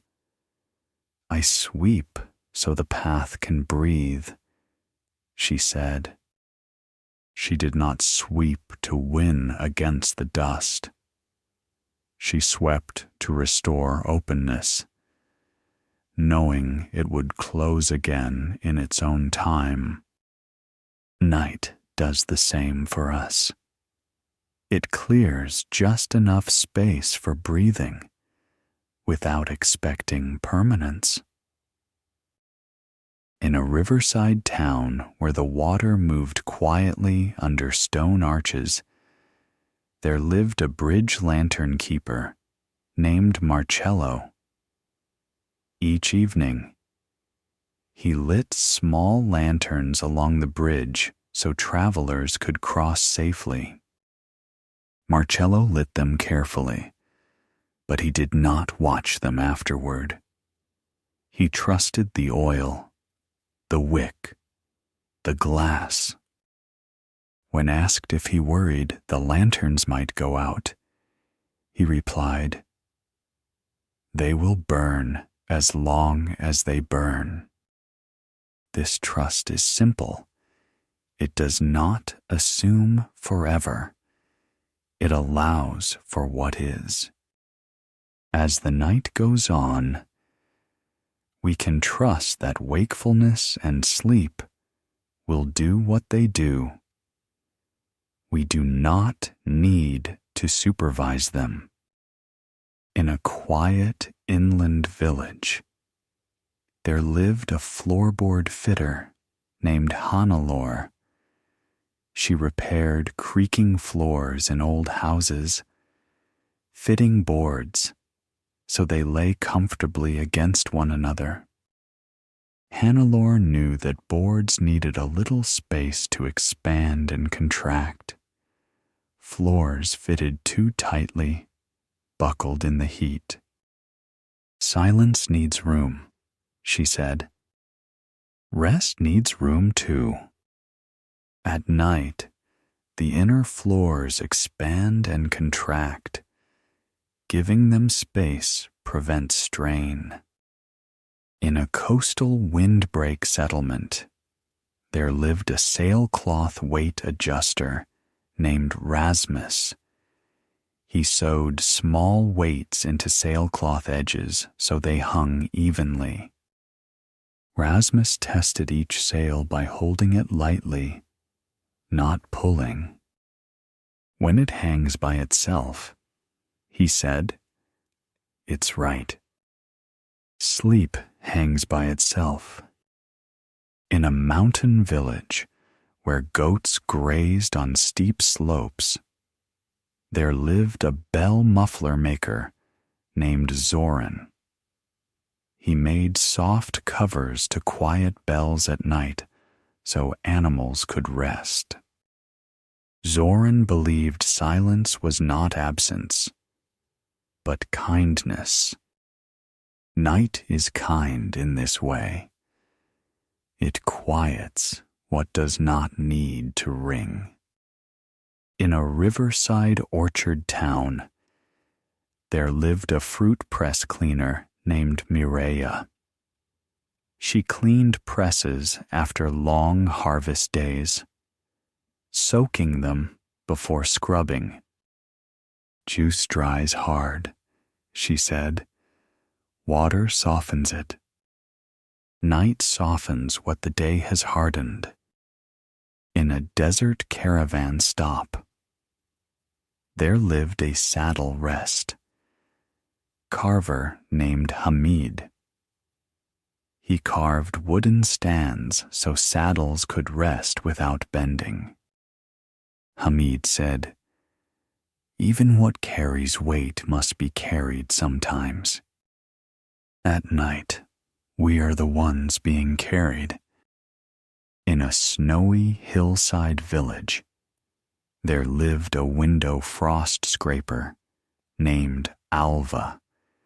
She scraped frost from windows gently in the morning light. Alva never scraped at night. Cold needs time, she said. So does release. In a coastal inlet where waves lapped quietly against docks, there lived a mooring post polisher named Esteban.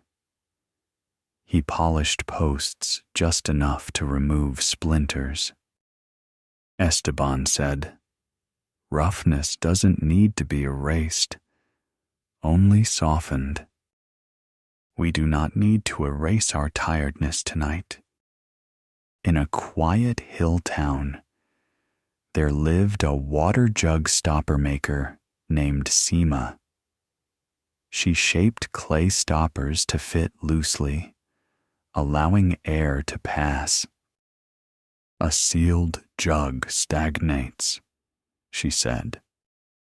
The mind needs air. Night opens small gaps. In a forest edge village, there lived a mushroom basket liner named Yetta. She lined baskets with leaves to cushion fragile mushrooms.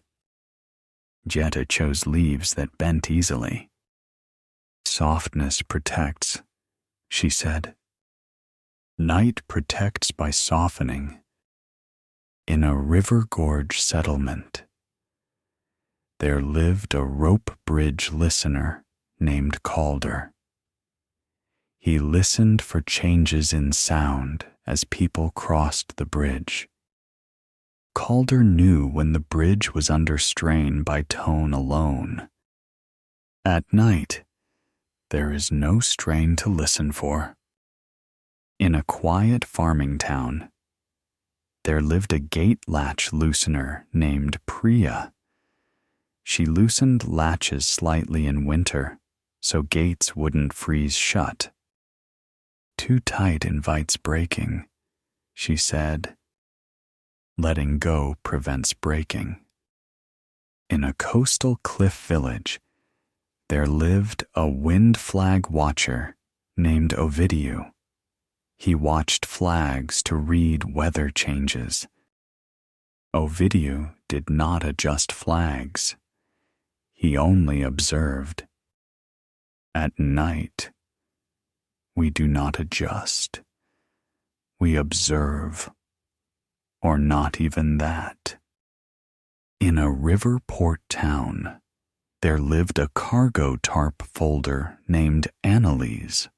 She folded tarps loosely so creases would not weaken them. Memory lives in folds, she said. Night allows memories to loosen. In a mountain pasture village, there lived a salt lick, smoother named Yakub. He smoothed salt blocks so animals wouldn't injure their tongues. Yakub worked patiently. Care without urgency, he said. This is the night's approach. In a quiet lakeside settlement, there lived a paddle rest hanger named Miro. He hung paddles so blades didn't warp. Rest preserves shape, he said. Rest preserves us. In a lowland river town, there lived a fish scale washer named Leniki. She washed scales from nets at dusk. Lenica let water do most of the work. Soaking beats scrubbing, she said. Night soaks us gently. In a coastal island village, there lived a bell windshield, fitter named Dario. He fitted shields so bells rang only in strong wind. Dario said, "Not everything needs to sound. Not every thought needs to ring." In a stone terrace town, there lived a stair edge rounder named Sophia. She rounded stair edges to prevent injury. Sharp edges catch tired feet, she said. Night rounds edges. In a forest river village, there lived a canoe rack spacer named Ilsa. She spaced racks so boats didn't press against one another. Crowding causes cracks, she said. Space heals. In a desert foothill town, there lived a water trough shademaker named Karim.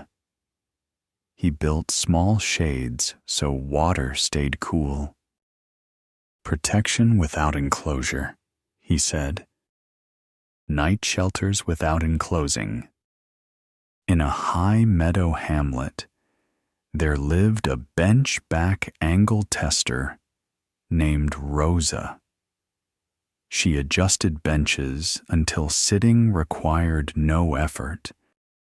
When you forget to adjust yourself, she said, it's right. Forgetting is ease. In a port town where night trains passed quietly, there lived a signal lamp dimmer named Pavel. He dimmed lamps after midnight. Too much light keeps the night awake, he said. Darkness has work to do. In a river delta village, there lived a reed mat unroller named Eleni. She unrolled mats fully each evening. Folded rest never settles, she said. We are unrolling now. In a hillside monastery outbuilding, there lived a door hinge quietener named Toma. He oiled hinges so doors closed without sound. Silence prevents startle, he said. Night prevents startle. In a cold upland town, there lived a glove liner flattener named Irsa. She flattened liners so hands rested easily. Wrinkles irritate, she said. Night smooths internal wrinkles. In a coastal fishing village, there lived a net drying spacer named Luca. He spaced nets so air flowed freely. Air finishes the work, he said. Air finishes the day. In a mountain valley settlement, there lived a roof snow slider named Bela. She adjusted roofs so snow slid off gradually. Sudden release damages, she said. Night releases slowly. In a river crossing hamlet, there lived a Plank Creek listener named Otto. He listened for creaks at dusk. Otto fixed nothing at night. Night is for quiet, he said. So it is. As the night continues, there may be long stretches with no story at all, or stories may appear faintly, without edges. Names may dissolve into rhythm. Meaning may loosen into tone. This is not a loss of attention. It is a release from effort. Nothing here needs to be carried into morning. Nothing needs to be remembered. Letting go is no longer something we are considering. It is simply what the night is already doing for us. Steadily, patiently, without asking. We can remain, drift, or sleep. All of it is allowed. And wherever we are now, listening lightly, barely listening, or not listening at all, the night continues to hold us, gently, without requiring anything in return. As the night continues to open, even the sense of opening may soften. There is less movement inward or outward. Things simply rest where they are, without needing to be named. In a quiet river valley, where mist rose slowly from the water, there lived a net sinker shaper named Aldrich. He shaped small stone weights used to sink fishing nets. Each weight was smooth, rounded by careful grinding. Aldrich believed that sinkers should never be sharp. They must disappear into the water, he said. If they demand attention, they do their job poorly. When a sinker sank cleanly and quietly, Aldrich was satisfied. There is something similar in letting go. When it happens well, it does not announce itself. It does not call for recognition. It simply settles. At night, we are allowed to settle without being noticed, even by ourselves. In a hillside village where roofs overlapped like resting birds, there lived a roof tile, warmer, named Inga. She placed tiles in the sun during the day, so they would expand gently before being laid. Inga knew that cold tiles cracked easily when forced into place. "Warm first," she said. Night warms us in a different way.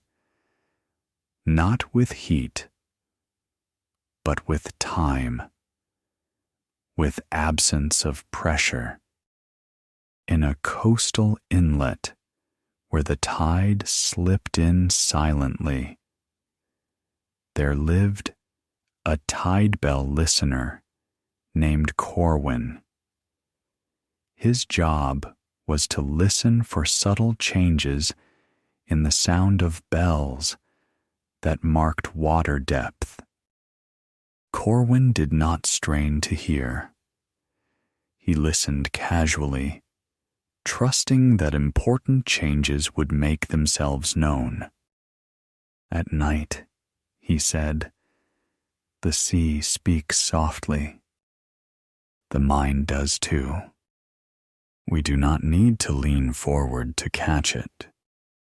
In a forest clearing where mushrooms glowed faintly at dusk, there lived a basket rest placer named Yvette. She placed baskets down gently after gathering, never dropping them suddenly.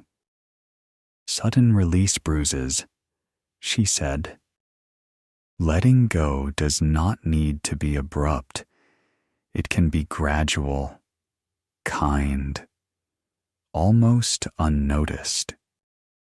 As the night progresses, the release continues in this way, layer by layer, thought by thought, without urgency.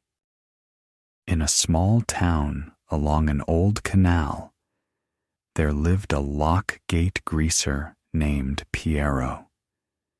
He greased hinges so gates opened smoothly.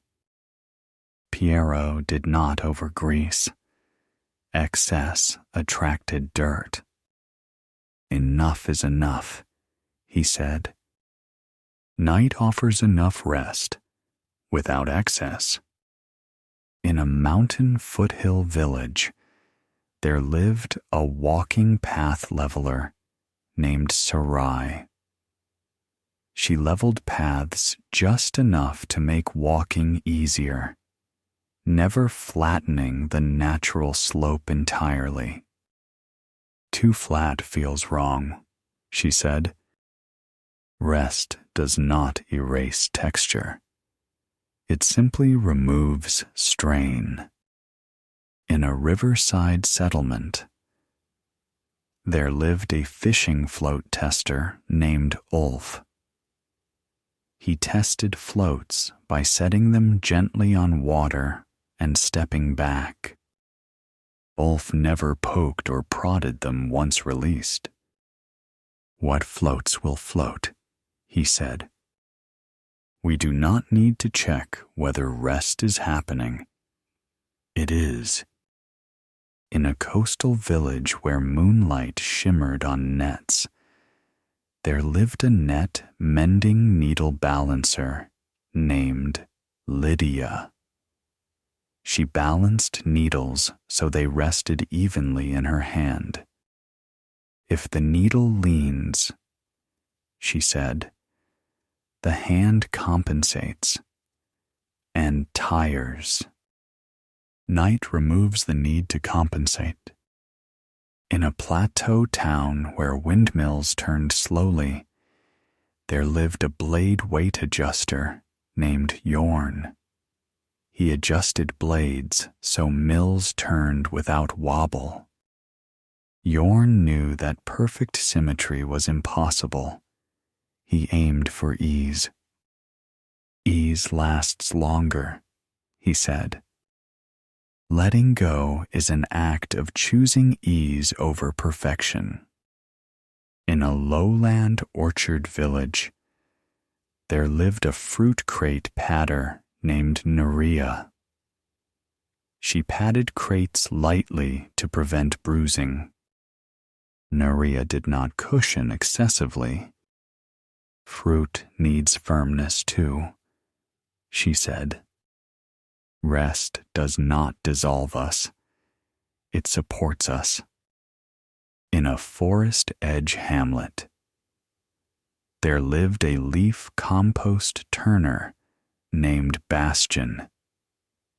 He turned compost slowly, allowing heat to build naturally.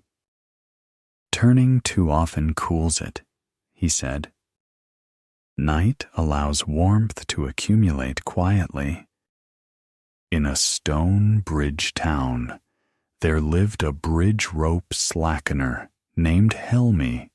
She loosened rope slightly at night to prevent tension damage.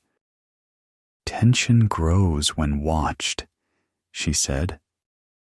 We are no longer watching. In a desert plain settlement, there lived a shade pole adjuster named Samara. She adjusted poles so shade cloth hung without strain. Samara worked by feel, not measurement. Measure later, she said. Feel now. At night, feeling replaces measuring. In a quiet fishing village, there lived a lantern glass washer named Petru. He washed lanterns at dusk so they shone evenly. Petru never polished aggressively. Light passes better through calm glass, he said. Night calms the inner glass. In a mountain stream village, there lived a stepping stone placer named Lorne. He placed stones where feet naturally landed. Lorne watched walkers, not maps. Feet know, he said. The body knows how to rest.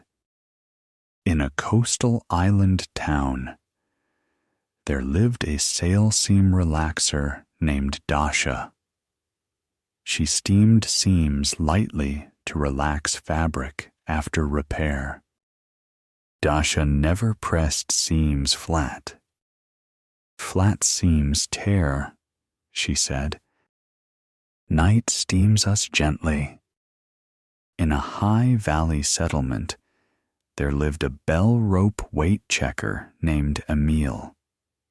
He checked rope weights so bells rang evenly. Emile adjusted only when necessary. Overtuning silences, he said. Night does not tune us. It lets us sound as we are. In a river delta village, there lived a reed fence gap keeper named Norrell. He ensured small gaps remained in fences to allow water flow. Solid walls trap floods, he said. The mind needs outlets. Night opens them. In a coastal headland town, there lived a cliff path marker remover named Saskia. She removed temporary markers once paths were known. Too many signs confuse, she said. Night removes signs. In a lakeside village, there lived a paddle rack loosener named Tobin. He loosened straps at night to prevent warping. Water works on its own, he said. So does sleep. In a Forest Valley hamlet, there lived a woodstack spacer named Elmar. He stacked logs with gaps for air. Crowded wood rots, he said. Crowded thoughts tire. In a port town where ferries rested at night, there lived a mooring line slack checker named Adisa. She ensured lines had slack for tide changes. Rigid lines snap, she said. Night introduces slack. In a high mountain monastery outpost, there lived a bell, silence watcher named Jampa. He watched for silence between rings. The silence tells more, he said. We are in that silence now. In a dry river town, there lived a bucket rope smoother named Ivet. She smoothed ropes to protect hands. Smoothness allows longer use, she said. Night smooths us. In a coastal bay settlement, there lived a buoy, paint thinner named Roan. He thinned paint so buoys weathered evenly. Thick paint cracks, he said. Thick effort cracks rest. In a hillside vineyard village, there lived a vine tie loosener named Katerina. She loosened ties at dusk so vines could move. Movement prevents breaking, she said. At night, we are allowed to move inwardly, gently. In a river-crossing town, there lived a plank edge rounder named Seaman. He rounded edges so crossings felt safe. Fear comes from sharpness, he said. Night rounds fear. In a northern fishing hamlet, there lived a net hang spacer named Oscar. He spaced nets carefully to dry evenly. Air finishes the job, he said. Night's air finishes the day. In a forest clearing settlement, there lived a charcoal pile coverer named Linnea. She covered piles loosely, so heat escaped slowly. Smothering kills the process, she said. Night allows heat to dissipate naturally. In a coastal dune village, there lived a wind fence gap keeper named Fausto. He left gaps so sand flowed gently. Blocked sand piles up, he said. Blocked thoughts pile up too. In a quiet inland town, there lived a bench leg leveler named Maud. She leveled benches so sitting required no adjustment. When you forget your body, she said, the bench is right. Forgetting the body is not absence. It is comfort. As the night continues, forgetting becomes easier. Forgetting tasks, forgetting expectations, forgetting the need to let go. Letting go no longer needs effort. It is the absence of effort. Stories may still drift by, or they may not. Words may blur into sound or fall away entirely. Nothing here depends on attention. Nothing here requires understanding. We are resting in a wide, permissive space where nothing is demanded. And whether awareness is light or heavy, present or fading, it is held just the same. The night does not ask us to do anything. It simply remains, allowing everything else to soften, settle, and be released in its own time.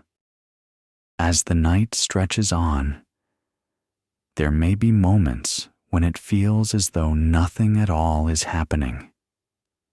No movement toward sleep. No resistance against it. Just a quiet suspension. This is not waiting. It is resting without an object. In a wide plain where the horizon seemed endless, there lived a weather vane calibrator named Tomasz.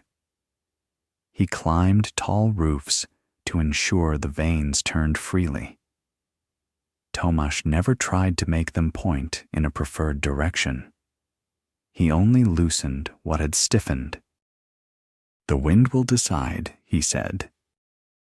At night, we stop deciding. Direction no longer matters.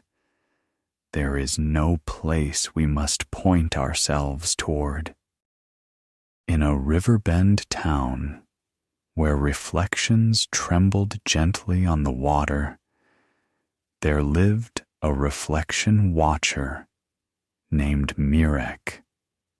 He watched how moonlight broke apart and reformed on the surface. Mirek did not try to capture the reflection. He knew that still water would show one image, moving water another. Both are true, he said. At night, the mind may be still or moving. Either is acceptable. Neither needs correction. In a hillside village where wind passed through tall grasses, there lived a grass comb maker named Eliza. She made simple wooden combs used to clear debris from woven mats. Eliza knew that combing too forcefully pulled fibers loose. Let the knots open themselves, she said. This is how the night works. Gently, without tearing. In a quiet mountain town, there lived a stair pause marker named Benoit. He carved small ledges into long stairways so travelers could rest their feet. Benoit said, "The pause makes the climb possible." Night is the pause carved into the long stair of days. In a lowland village near marshes, there lived a fog bell, quieter, named Rhea. She dampened bells so their sound did not startle sleeping birds. Sound does not need to announce itself, she said. Thoughts at night can be like this, present, but softened. In a riverside hamlet, there lived a canoe drift tester named Otis. He tested canoes by setting them on water without paddling. If it drifts straight, he said, it is balanced. We do not need to paddle ourselves into sleep. Drifting is enough. In a coastal town built of pale stone, there lived a wall crack observer named Selma. She marked cracks with chalk, not to fix them immediately, but to see if they grew. Some cracks heal on their own, she said. Night gives space for healing without intervention. In a forested valley, there lived a branch weight adjuster named Henrik. He trimmed branches so trees balanced themselves in wind. Henrik never trimmed at night. Trees settle then, he said. So do we. In a harbor village where boats rocked gently at anchor, there lived an anchor chain slackener named Joanna. She loosened chains slightly at night to accommodate the tide. Tight chains break, she said. Night introduces slack where the day has pulled tight. In a dry upland town, there lived a sunshade fold tester named Malik. He tested shades by folding and unfolding them slowly. Malik never snapped them open. Fabric remembers force, he said. The body remembers force, too. Night removes it. In a lakeside settlement where reeds whispered softly, there lived a reed raft stabilizer named Iwona.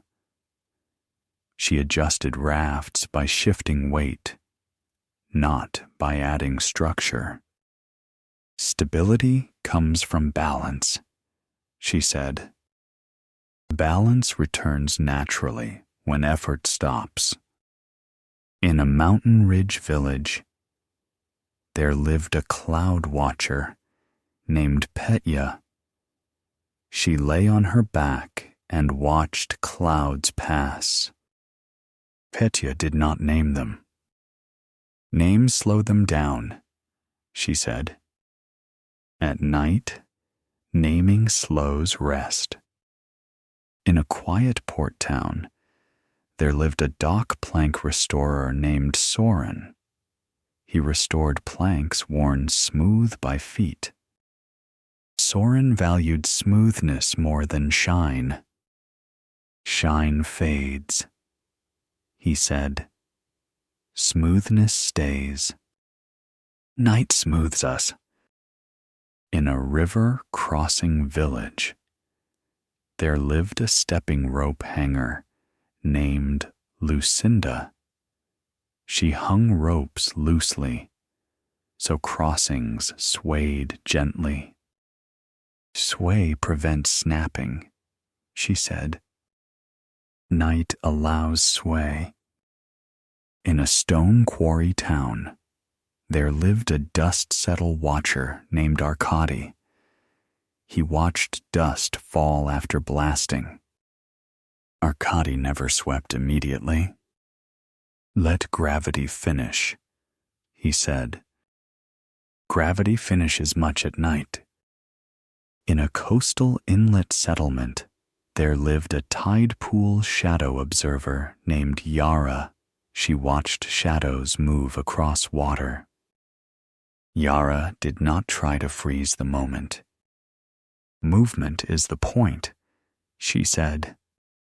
Rest includes movement and stillness. In a forest clearing village, there lived a leaf bed flattener named Nico. He flattened leaves for bedding. Nico did not pack them tight. Air keeps them warm, he said. Night keeps us warm with space. In a hillside orchard town, there lived a ladder-rung tester named Afonso. He tested rungs by standing without shifting. If I don't adjust, he said, it's safe. At night, we stop adjusting. In a coastal marsh hamlet, there lived a water bird watcher named Salome. She watched birds settle for the night. Salome never tried to predict which bird would sleep first. "They know," she said. "The body knows." In a desert edge village, there lived a shade ripple observer named Hakim. He watched ripples in shade cloth. "Stillness moves too," he said. "Night moves us without motion." In a river delta town, there lived a reed mat edge softener named Ivana. She softened edges so mats did not cut skin. "Edges tire people," she said. "Night softens edges." In a snowy plateau settlement, there lived a breath frost watcher named Kolya. He watched breath turn to frost in cold air. Kolya did not control his breathing. "It happens," he said. "Breath happens at night without attention." In a quiet inland village, there lived a door latch listener named Merle. She listened for latches clicking shut at night. "The village closing," she called it. "The day has closed." In a coastal cliff town, there lived a wind lull listener named Paolo No. Another name, let us say, Riven. Riven listened for moments when the wind stopped. "Those are the deepest moments," he said. "Night contains many such lulls." In a riverbank hamlet, there lived a water eddy watcher named Sana. She watched small eddies form and dissolve. Sana never interfered. "They leave when ready," she said. "Thoughts leave when ready." In a forest ridge town, there lived a pine needle mattress turner named Ulrich. He turned mattresses weekly. "Even wear," he said. "Night redistributes wear." In a coastal village where bells rang faintly offshore, there lived a sound fade measurer named Kaya. She measured how long sound lingered. Kaya knew that sound ended without instruction. Silence arrives on its own. In a high valley monastery annex, there lived a candle gutter cleaner named Tenzin. No. Another name, Lauren.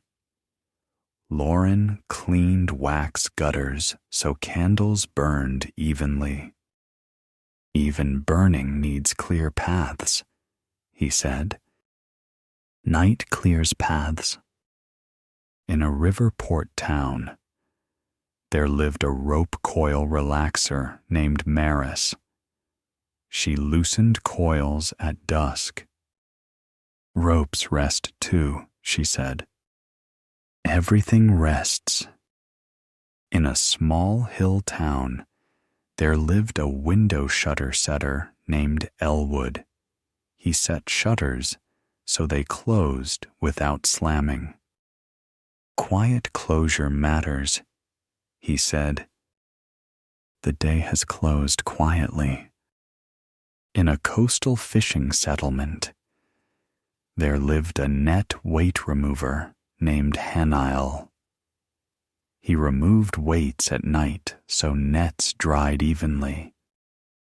"Weight has its time," he said. "Weight has passed for now." In a forest clearing near a stream, there lived a stream stone, Warmer named Roxana. She warmed stones by the fire before placing them near sleepers. Warmth without heat, she said. Night warms without heat. In a desert-crossing town, there lived a path sand-smoother named Ziad. He smoothed sand ridges left by carts. Smooth paths invite rest, he said. Night smooths inner paths. In a lakeside village, there lived a paddle-drip listener named Tove. She listened to water dripping from paddles at dusk. When dripping stops, she said, the lake has let go. We are letting go. In a mountain pass town, there lived a pack strap loosener named Ignacio. He loosened straps at camp. Tomorrow's load waits, he said. Tomorrow waits. In a quiet coastal town, there lived a horizon watcher named Eleanor. She watched the line where sea met sky. At night, the line disappears, she said. Boundaries soften. In a river plain settlement, there lived a reed fire coverer named Bastion. He covered fires loosely with ash. Fire sleeps, he said. We sleep. In a stone village where echoes faded quickly, there lived an echo end listener named Nara. She listened for the end of echoes. Nara smiled when they ended. Nothing needed to follow. As the night continues, there may be nothing to describe, or description may continue without being taken in. Either way, the letting go is complete enough. We are not holding the night. The night is holding us, and that is sufficient. As the night continues, there may be a feeling that even the words are becoming less solid. They arrive softly, rest for a moment, and then dissolve back into the quiet. Nothing needs to be held in place. Nothing needs to be followed.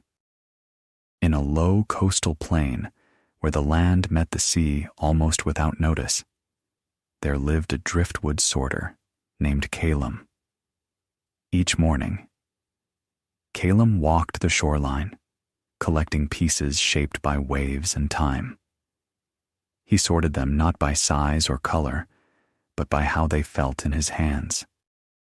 Some pieces he kept, others he returned to the water. A visitor once asked him how he decided. Calum answered, "If my hand tightens, I let it go." This was not a rule. It was a sensitivity. He trusted the moment of tightening as a signal, not a command.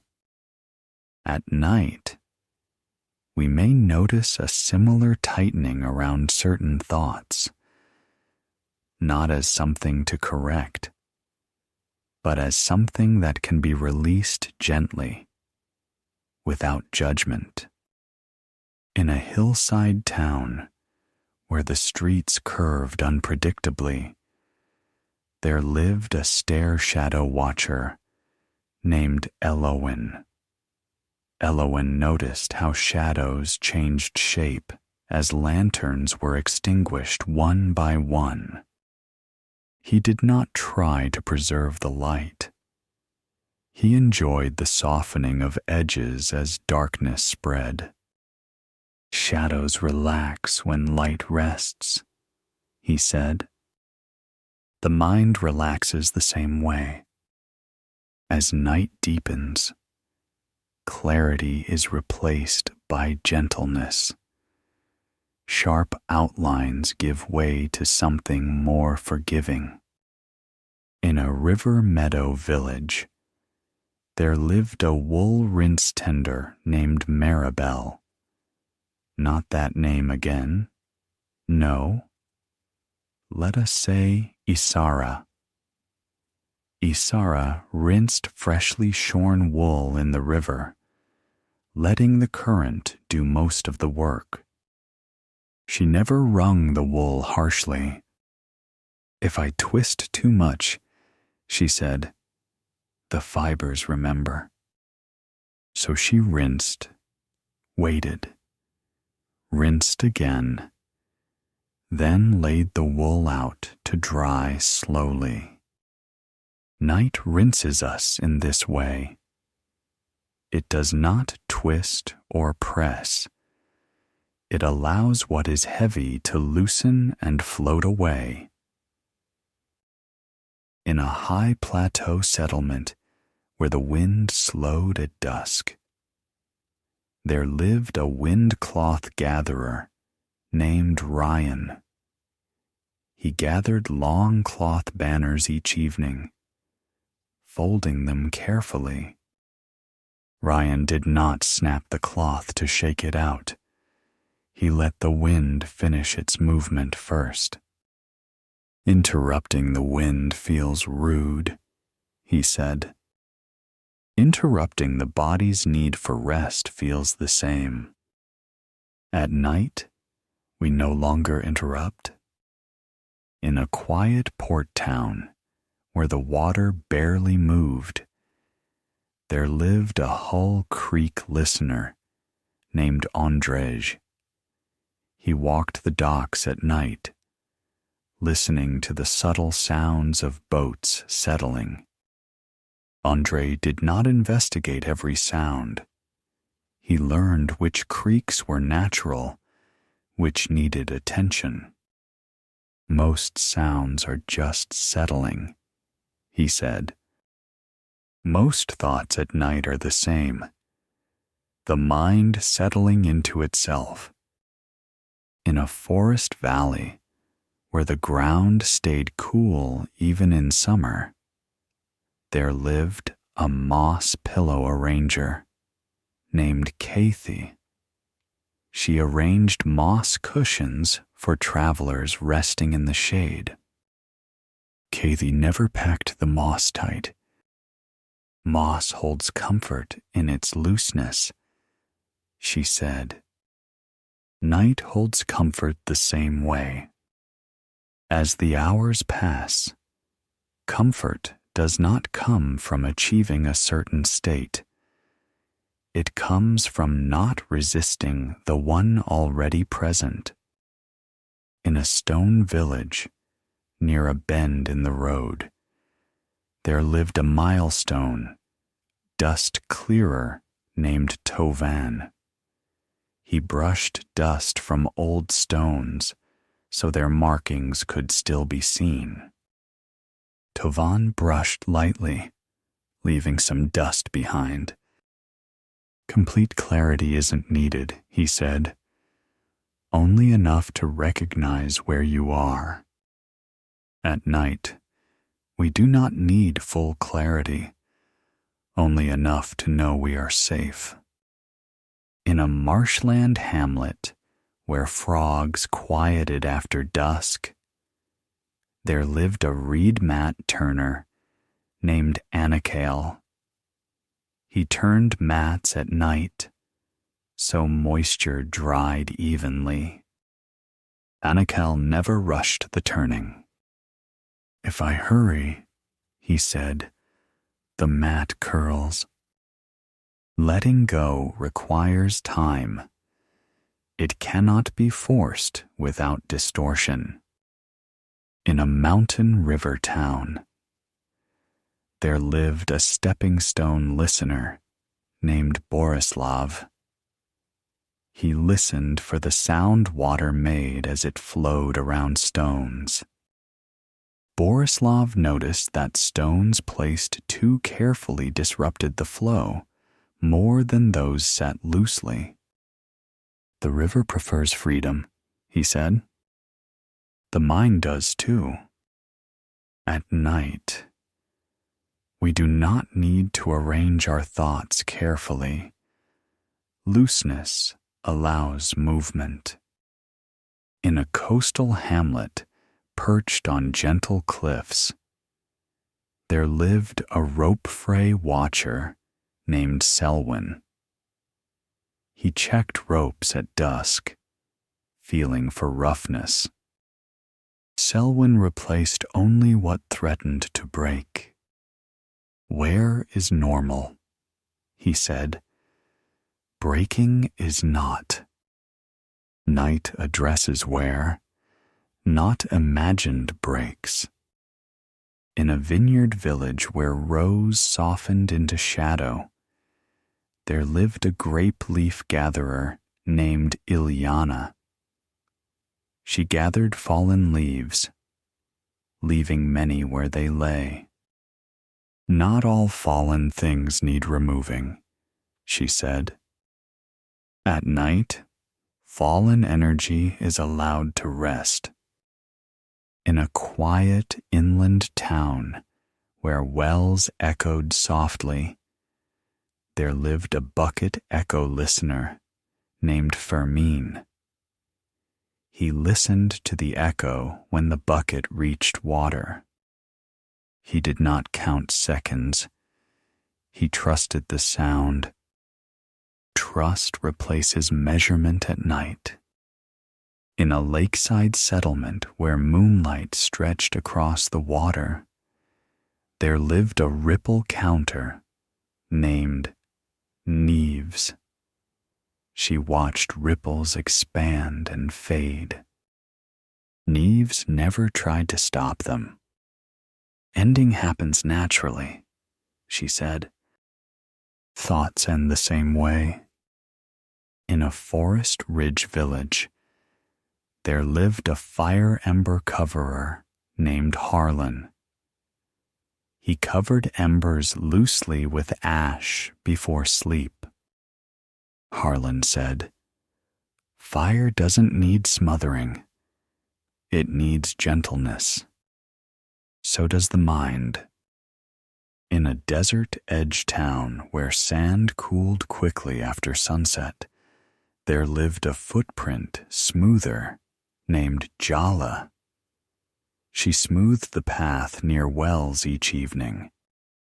"Morning feet deserve softness," she said. Night prepares softness for what comes next, without effort. In a coastal inlet village, there lived a tide rope watcher named Casimir. He watched ropes slacken and tighten with the tide. Casimir did not adjust them constantly. "Too much attention weakens trust," he said. At night, trust replaces attention.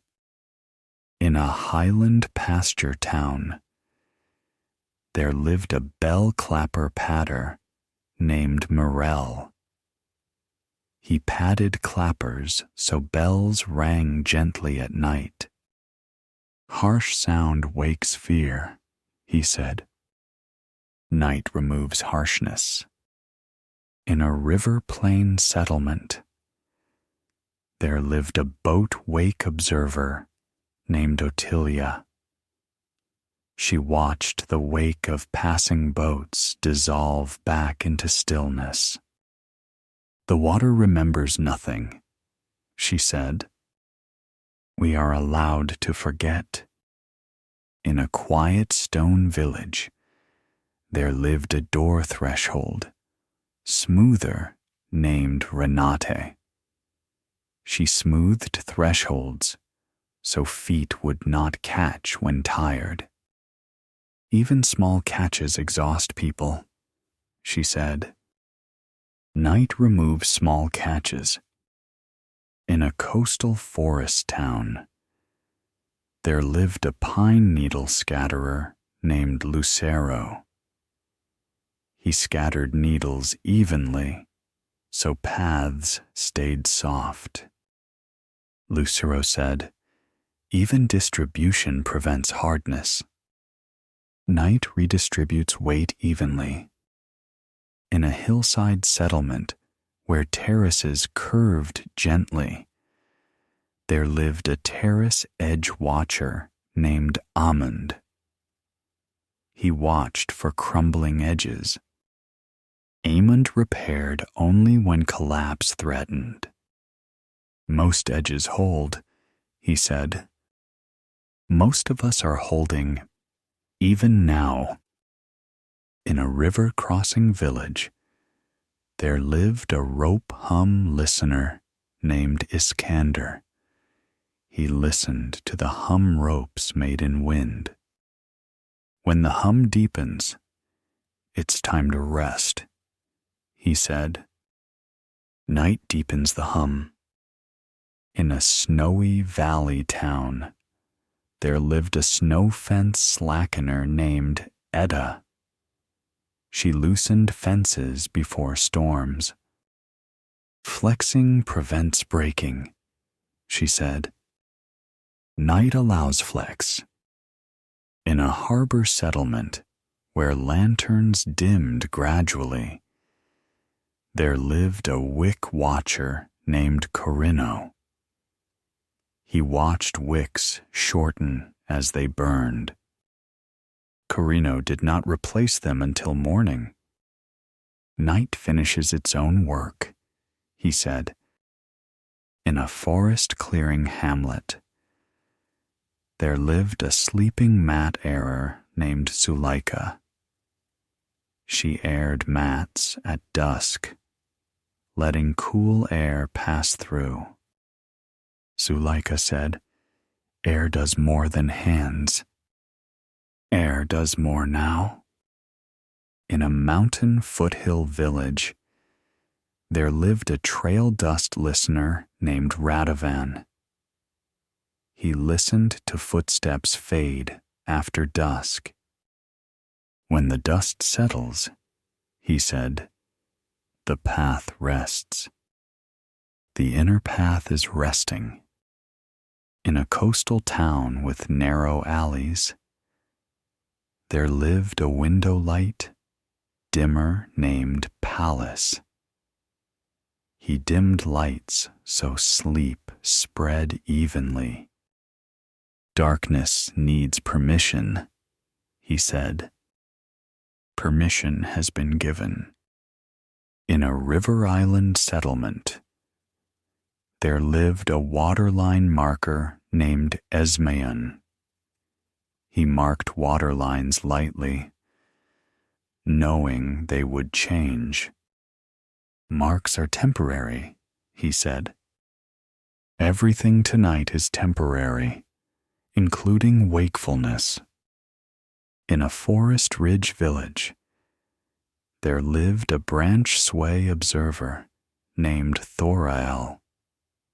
He watched branches sway without breaking. "Sway is survival," he said. "We sway gently now." In a quiet inland town, there lived a ledger bookmark remover named Xenia. She removed bookmarks at night. "Stories pause," she said. The story of the day has paused. In a coastal cliff hamlet, there lived a horizon blur watcher named Orenya. She watched sea and sky merge at night. "When edges disappear," she said, "nothing is lost." Nothing is lost here. In a riverbend village, there lived a pebble warmth tester named Joran. She held pebbles warmed by the day. "They cool slowly," she said. "So do we." As the night continues, there may be long spaces without thought, without image, without concern. These spaces do not need filling. Letting go is no longer something to consider. It is simply the condition of this moment. We are not required to notice it. We are not required to deepen it. The night is doing its work quietly, steadily, without instruction, and we are allowed to rest inside that work. However, rest appears now. As the night continues, there may be little sense of where we are within it. The idea of later or earlier loses its usefulness. What remains is a broad stillness that does not need to be understood. In a low mountain basin where evening dew gathered quickly, there lived a stone bowl, smoother named Ivor. He shaped shallow bowls from river stone, sanding them slowly until the surface felt almost like skin. Ivor tested each bowl by filling it with water and setting it down. If the bowl sat without rocking, he was satisfied. If it rocked, he sanded a little more, then tried again. One evening, a visitor asked, "How do you know when the bowl is finished?" Ivor answered, "When it stops asking for attention." This is a quiet measure. Not perfection, not beauty, simply the absence of demand. At night, we are allowed to stop asking for attention from ourselves. In a forested valley where the air cooled gently after sunset, there lived a fern bed arranger named Calixa. She arranged fern fronds for travelers to rest upon, layering them loosely. Calixa avoided pressing the fronds flat. "Flattened ferns break," she said. "Loose ones cradle. Night cradles us without pressing."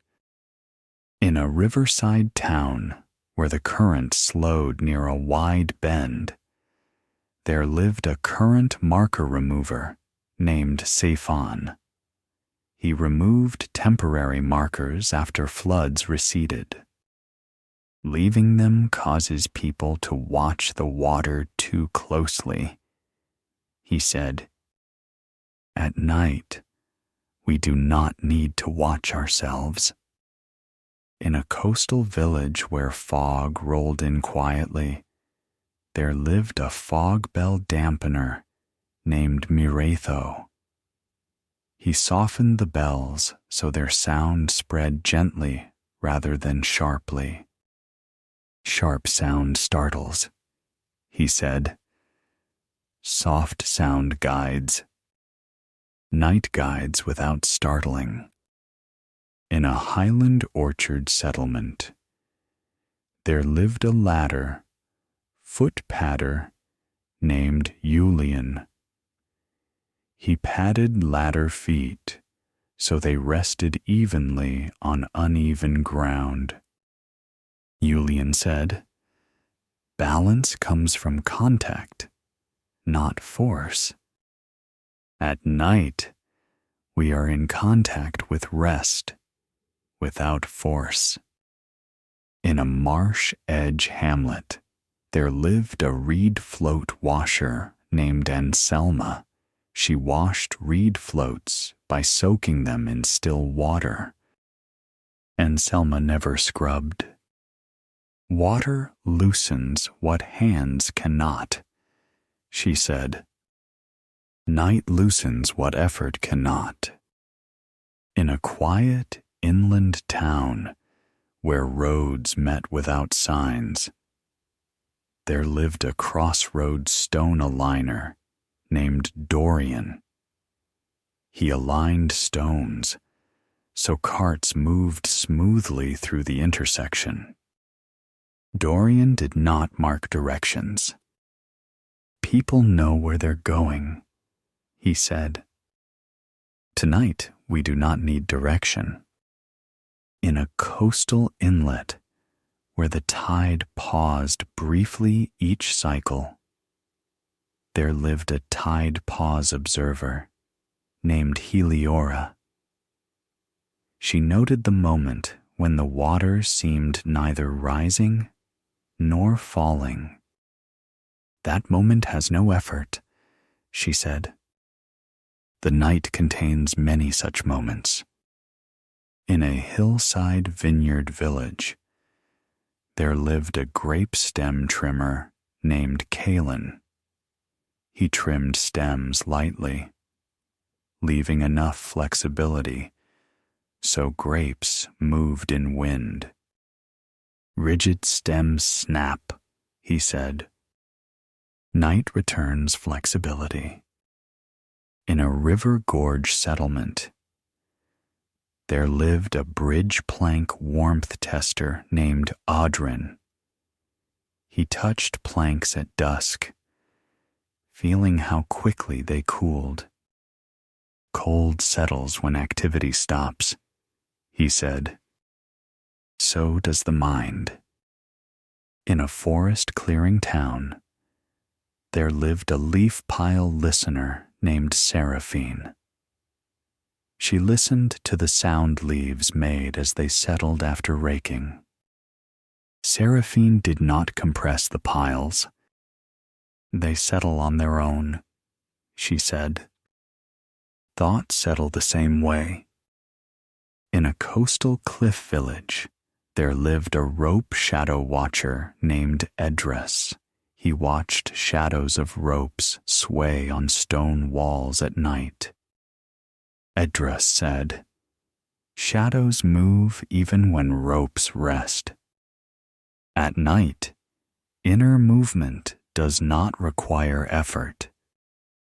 In a mountain foothill settlement, there lived a walking stick rest maker named Norel. He carved small grooves into walls where sticks could be leaned securely. Norel said, "Even support needs support. We are being supported now."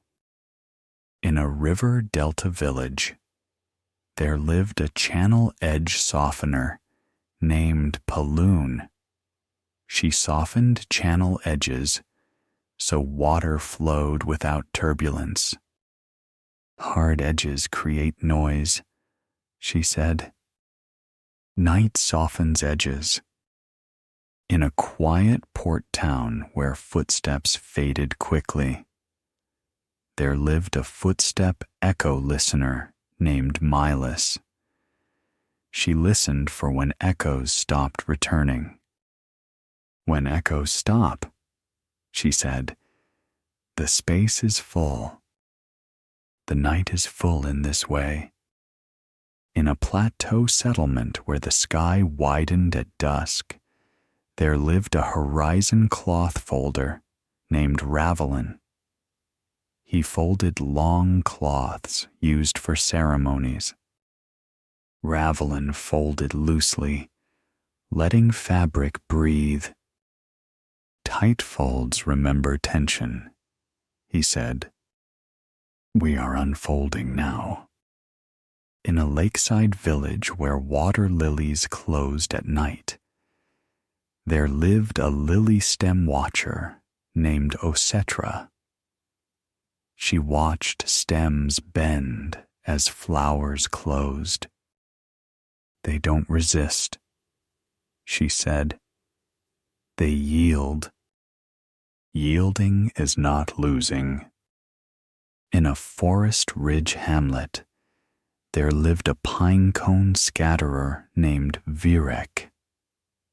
He scattered cones evenly after storms. Clumps rot, he said. Evenness prevents strain.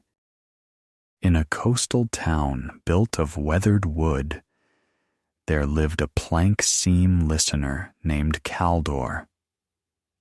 He listened for changes in sound as planks cooled at night.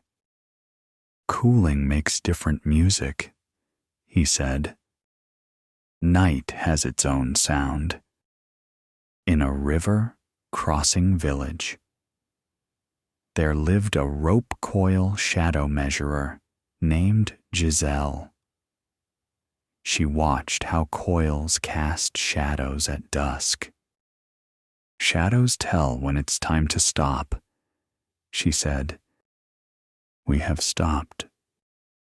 In a high meadow settlement, there lived a bench warmth tester named Oribel.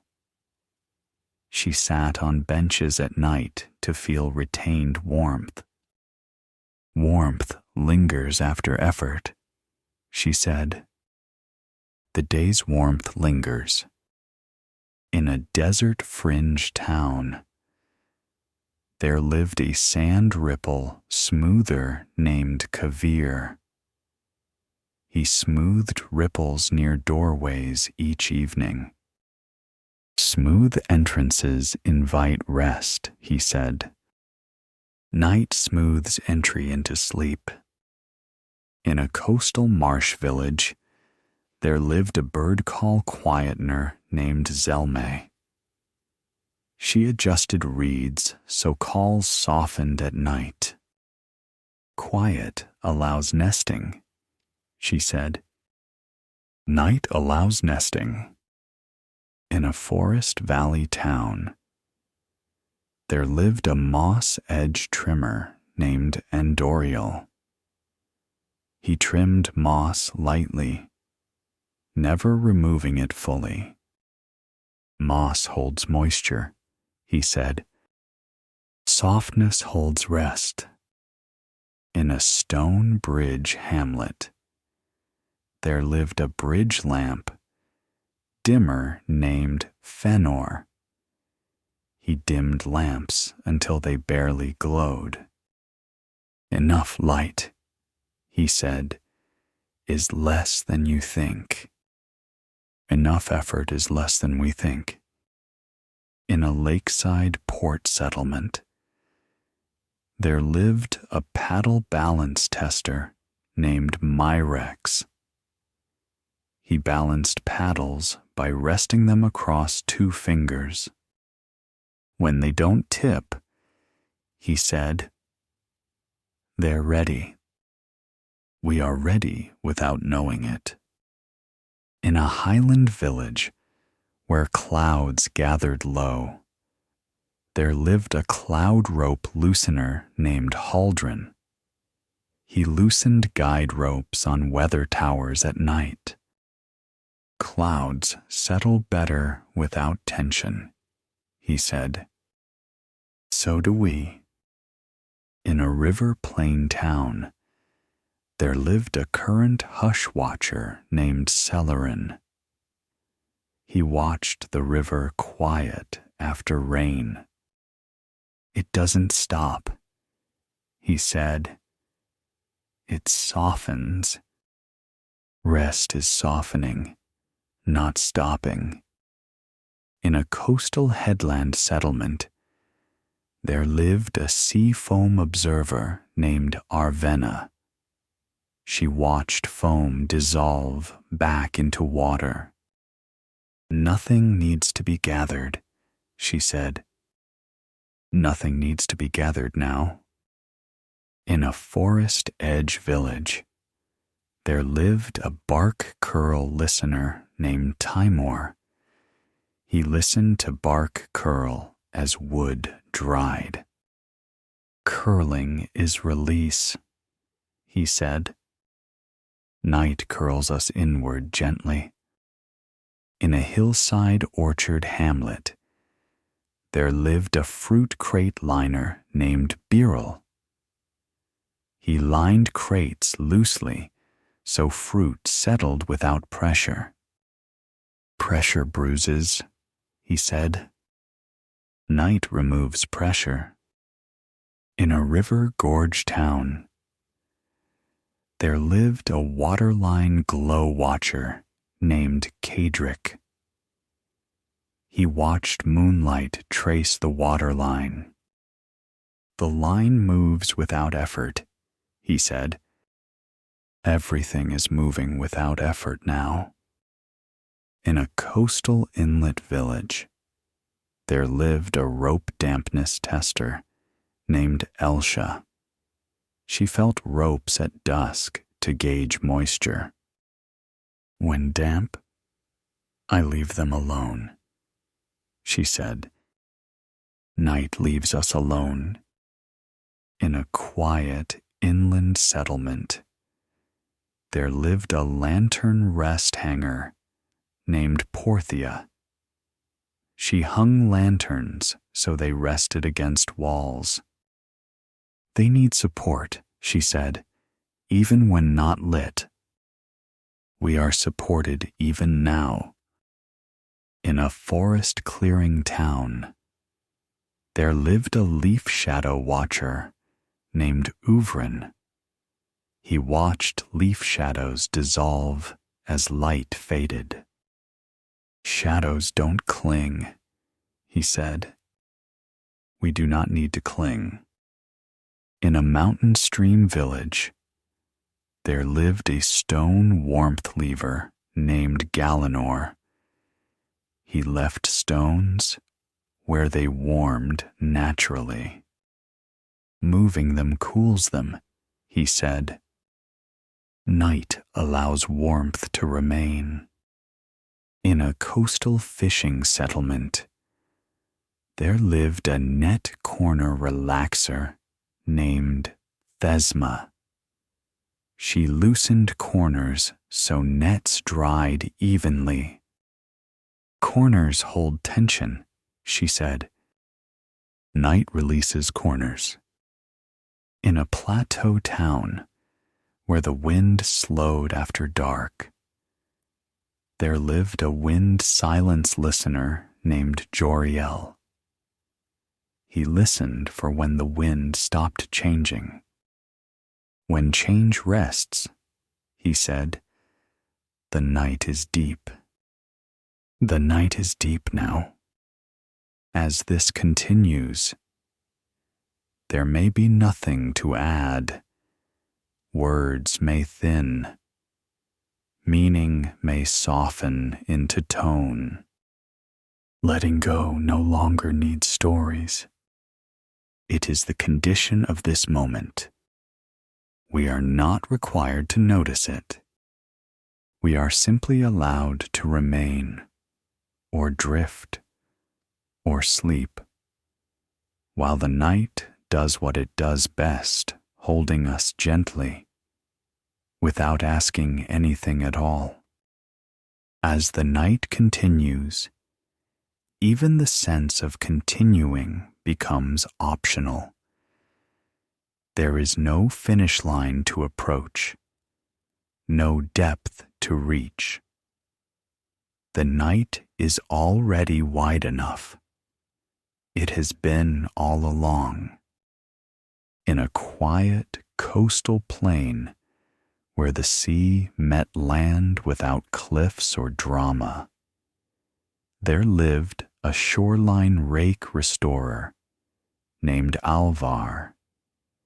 He repaired wide wooden rakes used to smooth the sand at dawn. Alvar noticed that rakes worn smooth worked better than new ones. Sharp edges caught on shells. Smooth edges followed the ground. Where teaches tools how to rest, he said. The body and mind learn the same way. Experience rounds us. Night allows that rounding to settle. In a forest hollow, where the air stayed still, there lived a hammock rope spacer named Isolde. She spaced ropes so hammocks hung without strain. Isolde tested each hammock by lying still for a moment.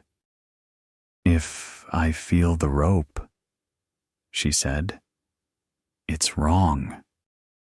Comfort appears when we no longer notice the support. At night, support is everywhere, even when unnoticed. In a riverside village where the current slowed near reeds, there lived a reed boat balancer named Costas.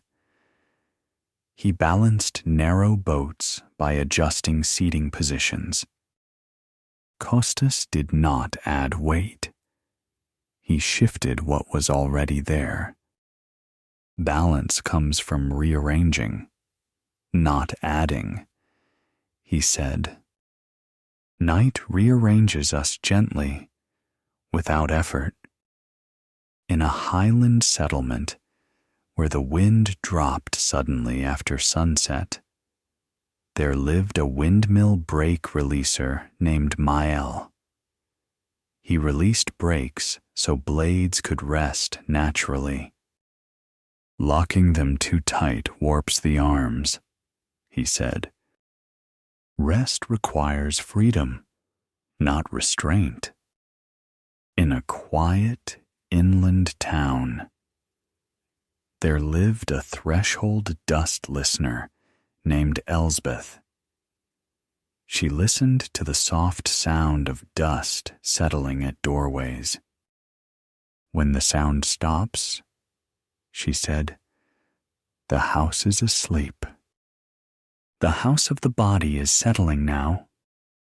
In a coastal inlet where water barely rippled, there lived a tide mirror watcher named Rafe. He watched the sea become mirror-like at night. Rafe said, "When nothing is disturbed, everything reflects." Night reflects us back to ourselves without distortion. In a forest edge hamlet, there lived a woodpile air spacer named Mirova. She stacked wood loosely, so air moved freely. "Tight stacks mold," she said. "Night introduces air where the day compressed." In a hillside vineyard town, there lived a grape basket rest liner named Olin. He lined baskets so grapes rested without pressure. "Resting is different from stopping," he said. "Night is resting, not stopping." In a mountain stream village, there lived a stepping stone, warmer, named Borel. He noticed stones held warmth long after sunset. "Warmth doesn't rush to leave," he said. "The warmth of the day remains, even as activity fades." In a coastal fishing town where nets dried slowly, there lived a net edge softener named Vanna. She softened edges so hands would not tire. "Hands need kindness," she said. "The mind needs the same." In a plateau settlement where stars brightened as lamps dimmed, there lived a stargazer ladder stabilizer named Ilario. He stabilized ladders so climbers could pause comfortably. "Pauses need safety," he said. "The night is a safe pause." In a river delta town where water spread wide, there lived a channel silence watcher named Amrita.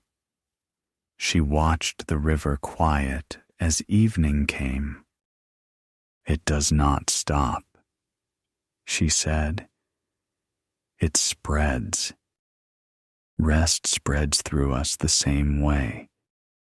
In a forest ridge village, there lived a branch cradle maker named Jonel. He made small cradles to support heavy branches during storms. "Support prevents tearing," he said. "Night supports us so nothing tears." In a coastal headland hamlet, there lived a fog edge softener named Izarn. He adjusted screens so fog diffused gently around lamps. "Harsh edges create glare," he said. "Night diffuses the glare of thought." In a quiet farming town, there lived a gate weight reliever named Priyanka. She relieved weight on gates at night, so hinges rested. "Hinges remember weight," she said. "Night remembers, so we don't have to." In a lakeside village where paddles dripped softly, there lived a drip sound counter named Toru. He counted drips until they stopped. "When the sound ends," he said, "the lake has taken it back. The day has been taken back by the night." In a desert foothill settlement, there lived a shade rope slackener named Nadira. She loosened ropes at dusk. "Cloth breathes at night," she said. "We breathe more freely now." In a river, crossing town where lanterns flickered low, there lived a flame steadier named Kale. He adjusted lanterns so flames stayed calm. "Still flame gives better light," he said. "Stillness gives better rest." In a forest clearing village, there lived a leaf mattress tester named Rosin. She lay briefly on leaf beds before offering them to travelers. "If I forget the ground," she said, "it's ready." Forgetting is readiness. In a coastal marsh town where birds nested quietly, there lived a nest silence keeper named Alora. She ensured pathways stayed quiet at night. "Quiet protects life," she said. "Quiet protects rest." In a mountain valley settlement, there lived a roof beam listener named Vjeko. He listened for sounds as beams cooled. "Cooling talks," he said. "The body talks softly now." In a port village where ropes creaked faintly, there lived a creak distinguisher named Sabella. She learned which sounds needed attention. "Most sounds are release," she said. "Most inner sounds are release too." In a hillside orchard hamlet, there lived a fruit drop listener named Thomasine. She listened for fruit falling naturally at night. "They fall when ready," she said. "Sleep falls when ready." In a river plain town where bridges reflected moonlight, there lived a reflection blur watcher named Inara. She watched the reflection blur as water moved. "Blur is not loss," she said. "Blur is rest." In a forest ridge settlement, there lived a pine sap cooler named Ovid. He let sap cool naturally, forcing cooling cracks. He said, "Night cools us gently."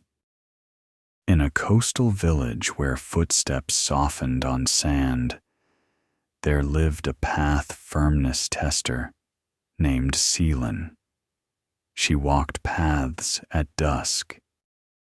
When footsteps make no sound, she said, "The ground is kind. The ground of this night is kind." In a mountain pass hamlet, there lived a pack rest hanger named Alfeo. He hung packs on hooks so straps relaxed.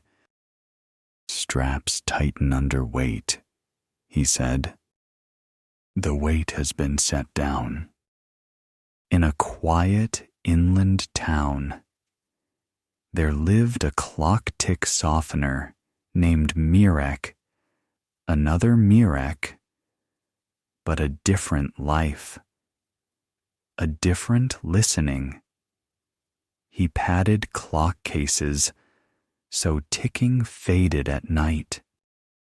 "Time does not need to announce itself," he said. "Time is quiet now." In a coastal inlet settlement, there lived a rope salt washer named Iria. She washed ropes at night to remove salt. "Salt stiffens," she said. "Night washes stiffness away." In a forest valley village, there lived a moss warmth keeper named Joran. He left moss undisturbed, so warmth remained. "Disturbing cools," he said. "We are undisturbed now." In a river gorge town, there lived a water hush listener named Malu. She listened for when water quieted after rain. "When it hushes," she said, "it is not gone. It is settled." We are settled. In a coastal island village, there lived a lantern rest coverer named Pella. She covered lanterns lightly after extinguishing them. "Too tight traps heat," she said. "Night cools us evenly." In a hillside vineyard town, there lived a vine sway observer named Davor. He watched vines sway at night. "Sway keeps them alive," he said. "Gentle sway keeps us alive too." In a quiet monastery garden, there lived a gravel sound listener named Nevin. He listened to footsteps fade. "When the sound ends," he said, "the garden breathes." The inner garden is breathing. In a river delta settlement, there lived a reed gap keeper named Ashara. She kept gaps open so water flowed. "Flow prevents stagnation," she said. "Night restores flow." In a forest clearing town, there lived a fire ember listener named Roque. He listened until embers quieted. When they stopped speaking, he said, "The fire rests." We are resting. As this night continues, words may thin further. The sense of we may soften. Even the idea of letting go may no longer appear. That is fine. Nothing has been lost. Nothing needs to be done. We are being held by something larger than effort, larger than understanding. And whether sleep has arrived fully or is still approaching quietly, or has already passed through unnoticed, the night remains patient. It holds us without asking, and that is enough. As the night continues, even patience itself becomes unnecessary. There is no one waiting for anything to happen. The space holds whatever is here and whatever is not. In a low, quiet basin where the earth cooled quickly after sunset, there lived a stone bench tester named Elian. He carved benches from single slabs of rock and placed them along long walking paths. Each bench was simple, unadorned. Elian tested them not by sitting upright, but by leaning back slightly, letting his weight settle without adjustment. If the stone supported him without asking anything in return, he left it as it was. A bench should not invite effort, he said. Night is like this bench. It does not ask us to sit correctly. It does not correct our posture. It supports whatever shape we take. In a river valley, where the current widened and slowed, there lived a water reed, parting watcher, named Malika. She watched how reeds opened naturally when water flowed between them. She never forced a channel through. Water finds its way, she said. Rest finds its way too, when nothing blocks it. In a forest edge settlement where twilight lingered, there lived a lantern glass fogger named Thomasel. He fogged lantern glass slightly, so light softened at night. Clear light wakes, he said. Soft light allows rest. The mind dims its own light now, not as loss, but as kindness. In a hillside town where paths looped back on themselves, there lived a trail loop smoother, named Rianne. She smoothed places where paths doubled over, so feet did not stumble. Rianne did not straighten the path. Returning is not wrong, she said. At night, the mind may return to old places. This does not mean we are moving backward. It means we are circling gently, loosening what was tight. In a quiet harbor village, there lived a boat cover loosener named Yusef. He loosened canvas covers at night so moisture could escape. Too tight invites rot, he said. Night allows what was trapped to breathe. In a mountain foothill settlement where shadows lengthened slowly, there lived a shadow edge watcher named Mirella. She noticed how shadows blurred before disappearing. They don't end sharply, she said. Thoughts fade the same way. At night edges first, then center. In a river, crossing town where the water murmured steadily, there lived a rope tension listener named Calderon. He listened to ropes under load during the day and to their release at night. Night tells me what day did, he said. Night tells us what the day did to us, without commentary. In a forest-clearing village where leaves rested thickly on the ground, there lived a leaf weight adjuster named Amonel. He spread leaves evenly, so no area pressed too hard on the soil beneath.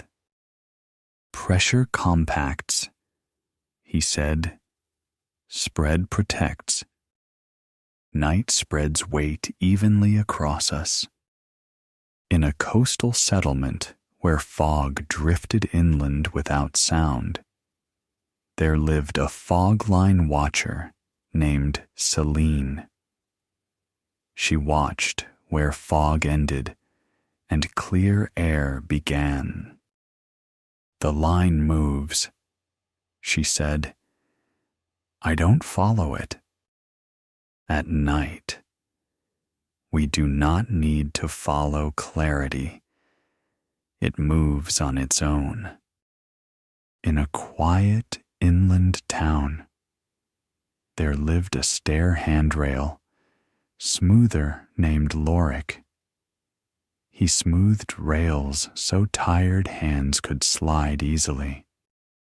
Grip loosens when surfaces are kind, he said.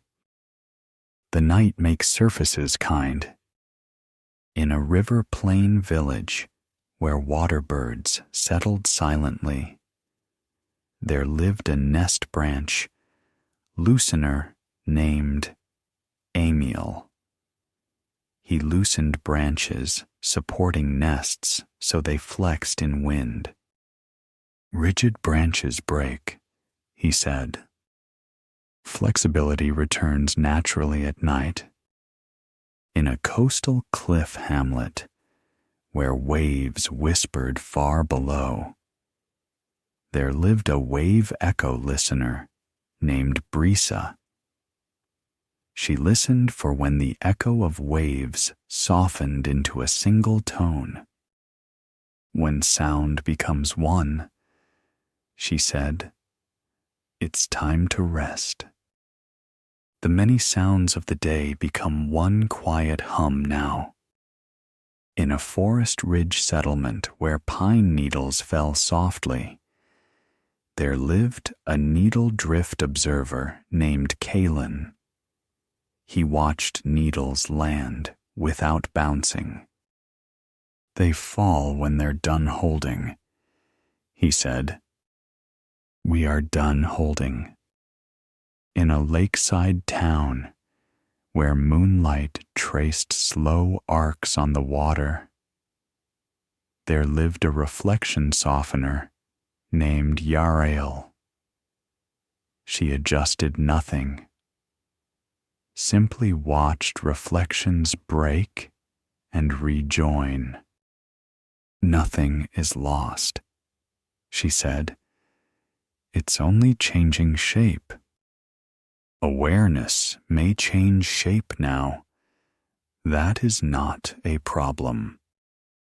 In a mountain pass village where the air thinned quickly at dusk, there lived a breath listener named Audris. He listened to his breath without following it. It breathes me, he said. At night, breathing happens without attention. In a coastal inlet settlement where ropes dipped into dark water, there lived a rope moisture lever named Inesh. She left ropes damp at night, knowing they would dry by morning. Drying doesn't need watching, she said. Rest does not need watching. In a quiet field town, there lived a fence wire slackener named Petal. She loosened wires slightly at dusk. Tight wires sing, she said. loose ones rest. The singing has stopped. In a forest valley, hamlet where insects quieted slowly, there lived a sound taper watcher named Jorinel. He noticed how sound thinned, layer by layer. Nothing stops at once, he said. Letting go happens the same way. In a coastal fishing village where nets lay folded, there lived a net corner relaxer named Haldina. She loosened corners so nets did not crease deeply. Deep creases remember, she said. Night allows memory to soften. In a hillside orchard settlement where fruit trees exhaled sweetness at dusk, there lived a scent watcher named Mireth. She noticed how scent faded without instruction. It goes when it goes, she said. Thoughts leave the same way. In a river bend town where bridges cooled after traffic ended, there lived a stone warmth listener named Everon. He touched stone with open palms. Stone holds heat quietly, he said. We hold the day quietly now. In a coastal island village where lanterns were spaced far apart, there lived a darkness interval keeper named Salus. He ensured no two lights were too close. Darkness needs room, he said. Night has room now.